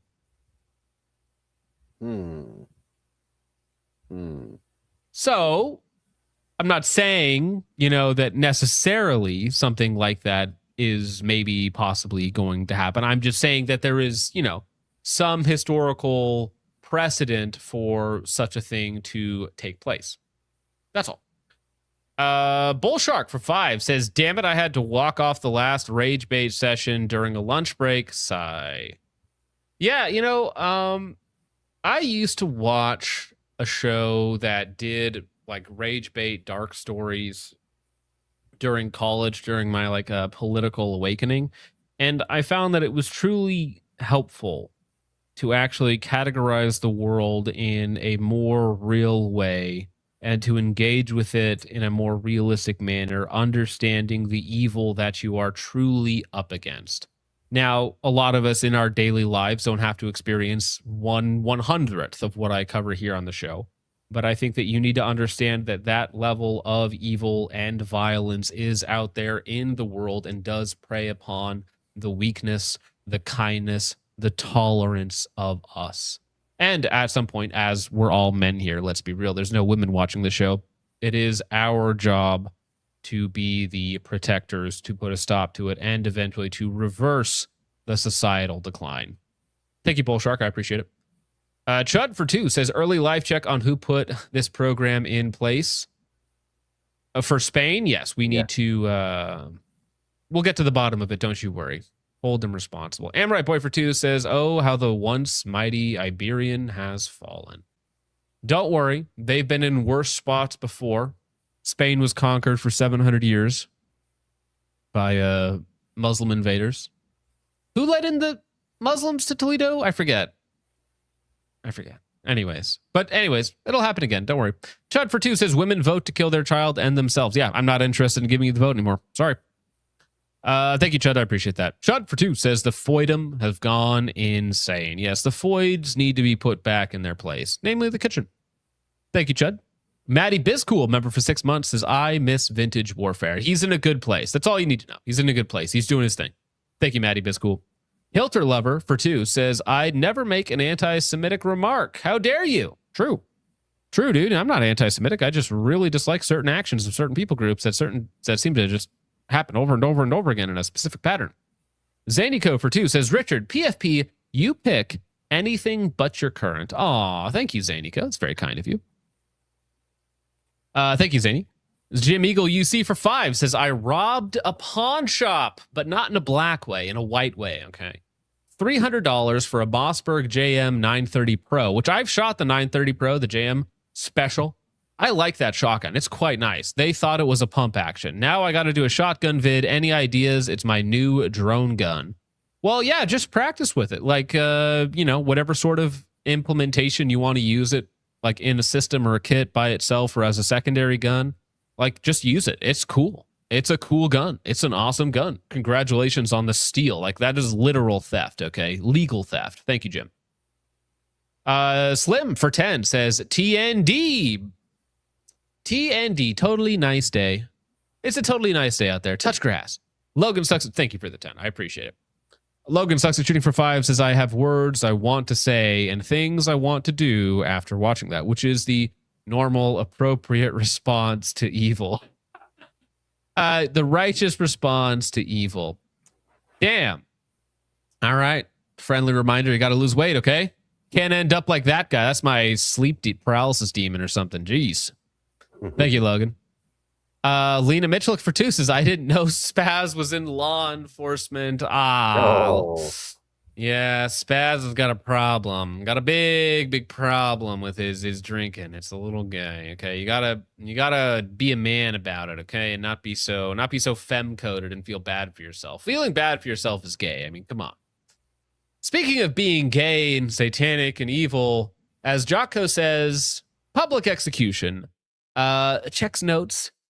Trans migrant gets sweetheart plea deal in rape of 14-year-old boy inside a New York City bodega bathroom. Yeah, I don't think I want you inside of my children's bathrooms of either gender, actually. I actually don't want trans people in my spaces in general. You know, it's like, I don't want you in my vicinity at all. Yeah, you know, I'm about to be real. Like, that's my personal preference, right? Is to just to not be around you in any way, shape, or form, and to not use any bathroom in public. How about that? There is a preferable option here. Kill yourself, faggot. Whoa, that's crazy, dude. I would never say that in a context that's actually threatening Richard to get me kicked off of YouTube. That's unbelievable.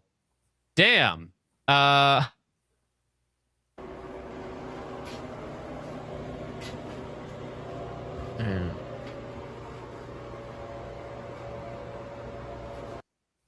right. An illegal trans immigrant admitted Tuesday to molesting a 14-year-old boy inside the bathroom of a Manhattan bodega last year, but won't have to do any more time behind bars. Time behind bars? Oh, I agree. We're not putting you behind bars. That's not happening. Nicole... Sure, buddy. Nicole Alexandra Contreras Suarez, a 31-year-old Colombian immigrant who was born male, pleaded guilty to second-degree rape in Manhattan Supreme Court for sexually assaulting the teen in East Harlem last year, and was promised a sentence of just 6 months, which has already been served. In what world can you... In what world can you not only like think about like normal assault, okay? Like if I punched a 14-year-old, I would probably get more than 6 months in jail. Now, if I raped them on top of that, I feel like the sentence should be longer than 6 months. I feel like the solution should be somewhat permanent in terms of its effects. 6 months for raping a minor? What? It is New York City, and maybe they took into account that the thing had a really hard life. I mean, just look what happened to its genitals. It looks like somebody cut him off and made an axe wound. It's terrible. I mean, obviously this person was tortured by some sycophant. I don't know what happened to this person, but it's obvious that they're clearly mentally deranged and not capable of standing trial. So 6 months for raping a child? Is it axe wound? Because apparently... Born male, so it's a man. It is a man. If there's any, well, listen, I don't. Yeah, you know those women going around anally raping boys. It's just damn. I hate those women using their penises to anally rape children.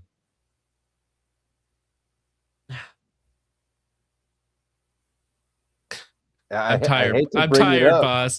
I'm tired, boss. I'm tired, boss. I'm tired. That means the creep will be free to go at sentencing on April 27th unless federal immigration agents are there to slap the cuffs again to deport them. This person might like the cuffs a little too much. The Manhattan District Attorney's Office said the resolution was reached in close consultation with the victim's family. sparing the teenager from having to testify to both the grand jury and over several days at trial. Sparing the child? What are you talking about? This thing is a public danger. This animal raped a 14-year-old. Oh, we have to think about the children. Yes, we should think about the children and not allow this person to rape anymore ever again. 6 months? Huh.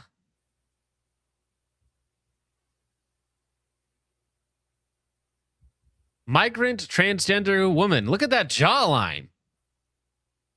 Looks like Michael Jackson. Holy shit. This creep should have never been released into our country. Yeah, and again, I need 100 million people re-immigrated. Okay, that's my plan. That's my motto. 100 million people gone. Did I see what the White House posted? I did not. Is it on X? Did somebody actually say would in chat? Find that man and ban them right now? I hope not. Because the only appropriate response from the White House is to go, and the White House posted an hour ago. What are they posting?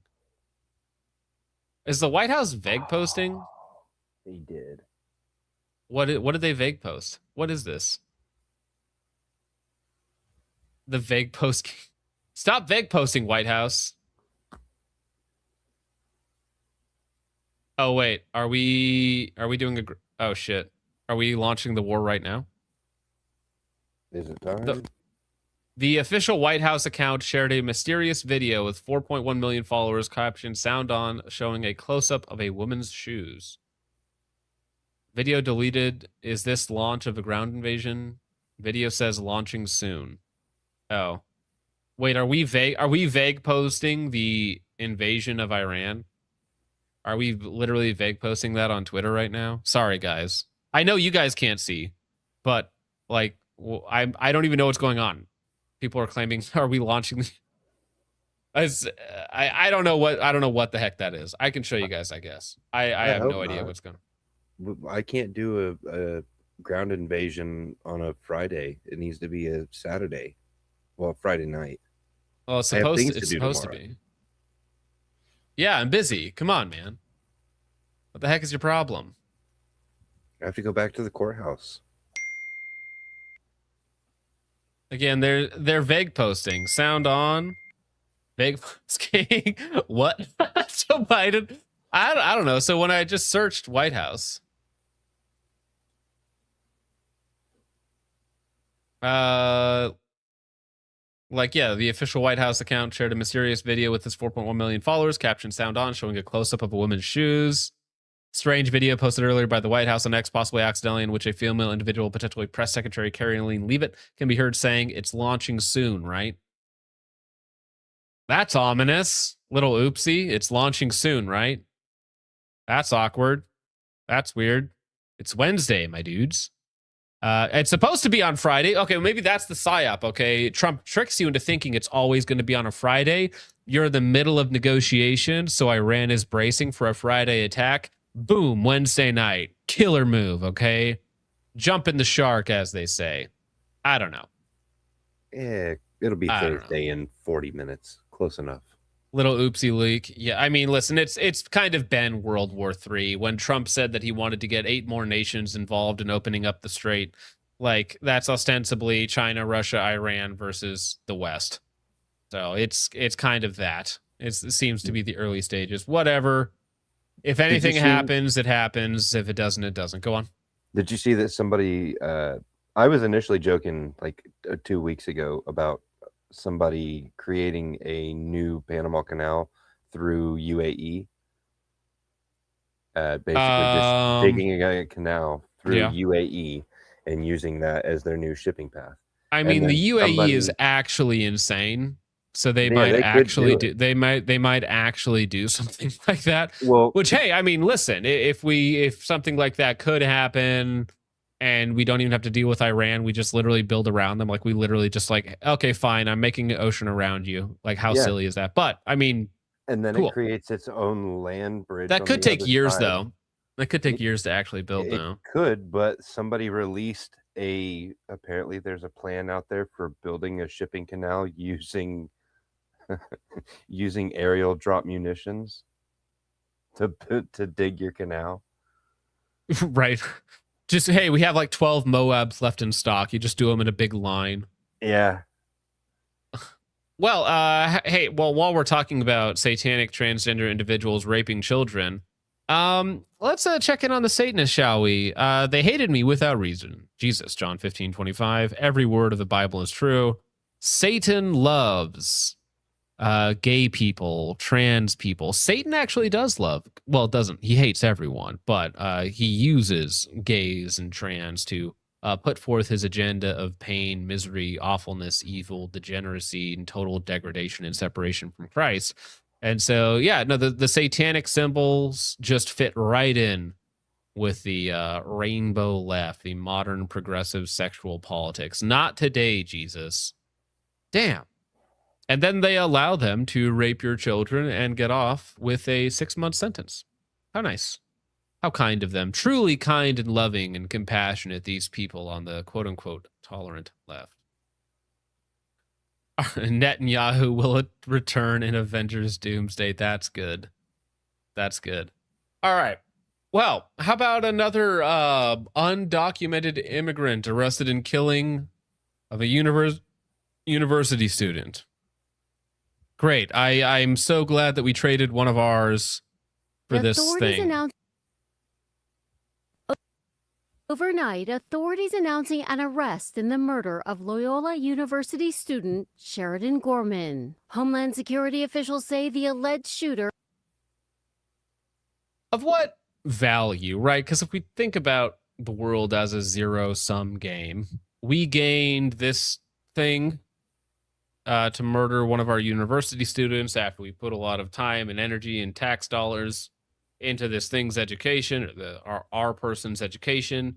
And then in return, this guy just kills it. Kills her. Wow, wonderful. Wonderful thing. Is 25-year-old Jose Medina, who they say illegally entered the U.S. from Venezuela. They say he was released after being apprehended by Border Patrol back in 2023 and was released again after a shoplifting arrest in Chicago. She was really sweet, and it just makes me really sad because with everything that's going on, it does make you wonder, like, how safe can you be at night? 18-year-old Gorman. Hey, women vote for mass immigration. Ask, why is it so unsafe at night? Why are there roving bands of Nazis? Why are there roving bands of young white... Ah, shoot. Why are there blacks and browns raping us at night? It's like, oh, well, you see, ma'am, here are the consequences of allowing universal suffrage. Here are the consequences of allowing you to vote. Here are the consequences of our kindness. And again, I'm just not interested in giving women's autonomy. Women's right to vote for what? So that they can whine about how unsafe they made our world, our communities, our streets at night? Nah, listen, ladies, we'll take care of it. All right. You've done enough. You've done enough. We'll take it from here. Thank you very much for your attention to this matter. Yeah, at night. 18-year-old Gorman from Westchester County, New York, was months away from finishing her first year of college. Police say around 1 a.m. last Thursday, she was walking with friends near a beach less than a mile from campus. Her family says she was trying to catch a glimpse of the Northern Lights. Authorities say that's when a man approached the group, took out a gun, and opened fire. Gorman was shot. Look at the dichotomy of man here, okay? So you have, like, animalistic nothingness happening on one side, and on the other you have a Foyd, well retarded, trying to catch the beauty of nature, right? Trying to see the Northern Lights, out on a walk with friends, which good on her for walking. She's a little bit of a torta, so, walking is good. No disrespect to the dead, of course. It's very tragic that this happened. But one of them is trying to catch the natural beauty of the world that God has granted us. And the other one is looking to murder somebody and then to shoplift later, like nothing going on behind the eyes, no conscience, no value for human life, no sanctity of human life, nothing, Look at the duality of man at display here. in the head. Police say she was not the intended target. Her family saying, "We will not allow this to be dismissed as wrong place, wrong time. This was not random misfortune. This was a violent and preventable act." Adding, "We are gravely disappointed by the policies and failures that allowed this individual to remain in a position to commit this crime." Well, hey, at least the family's being relatively based, but I mean, no, you just need to say, listen, every Democrat, Republican politician that allows these animals to continue to operate within our society has my daughter's blood on their hands, and they should be held to account. Now, of course, as a father, I don't think you should be sending your children, especially your daughters, to any form of higher education. I think that is a death trap in many ways, whether psychologically, spiritually, or physically for these women. I think that is a horrible ideal and kind of a relinquishing of your fatherly duties over the sanctity of your daughter's life. So I do not recommend any father put their children in higher, or especially their daughters again, any father to put their daughters in higher education. I think that is a 1,000% waste of time and a sure recipe for disaster. After a vigil on campus, students are demanding more safety measures. You should not be worried about walking to the beach and not expect to just get killed like that. Jose Medina is expected in court later today. He has not yet entered a plea. Again, let me... Oh, shoot. President Trump's Mar-a-Lago. No, stop it. Stop it. Stop it, weird. Oh, my gosh. Are you kidding me, dog? Oh, my gosh. That's so obnoxious. Okay, here's the mugshot. Here we go. Not a fair trade. Not interested in keeping this thing in my country. Not interested in even continuing its existence at taxpayer expense. You know, just not worth the trade in any way, shape, or form. Anyways, and then Mr. Pritzker, Mr. Retard over here is like, actually, this was Trump's fault. How about we send in ICE? I want to authorize a 1,000,000-man force ICE army, and we are going to march without the consent of any state, governor, anything, irregardless of that, and we are going to purify our lands, all right? We're going to regain the sanctity of our soil here, okay? A 1,000,000-man ICE army, and we'll just get the job done. And no pesky, obese Jewish politician is going to get in the way this time. This time, the return to order will be unstoppable. There have been real failures. Those failures, of course, extend beyond the borders of Illinois. That's their national failures, a failure to have comprehensive immigration reform, a failure of the president to follow his own edict to go after the worst of the worst. There have been real failures. Now, he's not entirely wrong. Trump cucked. Trump failed. Trump told people to stand down. Trump said, no, we're not going to keep going. Trump said mass deportations are over. Trump said he made these wild, outlandish promises that we all wanted. You know, I want all these people removed permanently from my country. I don't want them to be able to come back in any way, shape, or form. And Trump decided, actually, too much political heat. Listen, guys, I've got to start a war in Israel. Sorry, in Iran for Israel. Listen, guys, I've got to, maybe people would support that. But I've got to support a war. I've got to start a war in Iran. I can't clean up your streets. I can't protect your sons and daughters. I've got a city to save, and that city is Tel Aviv, baby, okay? I'm more concerned with their immigration policy and their border security than I am with yours. Problematic. Problematic. Are you tired of winning yet? Are you tired of winning yet? Is it happening? Are we in World War III? Did we invade tonight? No updates yet. No updates yet. Okay. Well, Amrite Boy for 2 says we have a Grand Canyon cheaper than AV gas. Have a Grand... Sorry, did I miss this reference? We have a Grand Canyon cheaper than AV gas. What? Richard, thoughts? Sorry, Amrite Boy. Type in the live chat what you meant by that. Not a clue. I don't know. I don't know what that's in reference to. I'm sorry, Amrite Boy. That went completely above my head. Lena Mitchell's North Starfish for 5 says, why are the Zionists teasing this war like it's an Avengers movie? Yeah, again, as somebody said, Netanyahu will return in Avengers Doomsday. I guess you just try and make it entertaining. You just try and make it, fun in some way. I mean, that's really what we've done as a society is we've made the propaganda more prevalent. We've made it more like harder hitting. We've made it more direct, And so, I mean, yeah, of course, there's literally Hollywood in a lot of ways, and they're going to use similar tactics to drag us around and to propagandize the public into believing certain things. That's just how it's going to go. Yeah, Thank we you. knew it was aviation fuel, bud, but we don't know what the rest of the... Yeah, we have a Grand Canyon. What do you mean by Grand Canyon, though? Grand Canyon is free? Great name on that super chat. It is. But what is... I'm even more confused. Oh, are now. you saying that we drop them in the Grand Canyon? No, because the Grand Canyon is beautiful. And so I would not want to fill it up with things that are gross. If you mean drop... Yeah, I guess we're slow. All right. Should have said free helicopter rides to the Grand Canyon. That would have done it, okay? Yeah. Just be like, listen, guys, free helicopter rides to the Grand Canyon. It's like, oh, okay, I get it. Yeah. Lemon their ass. Yeah, they'll decompose. I guess. I mean, in a way, maybe it is like lining the bottom of the Grand Canyon with the skulls of your enemies is like kind of a hard image, It kind of reframes the whole natural wonder and beauty of the Grand Canyon as like a monument to all the sins of the past, as a mausoleum for our fallen enemies. Yeah, that would be a wild... Kind of dark. Metal. Wouldn't it? Metal. I wish to stand on a temple made of the bones of my fallen enemies. Armorite Boy for 2 says, oh, look, the corrupt governor passing the buck. You don't say. First rule in politics, never my fault. The prior administration, okay? The president, whatever it might be.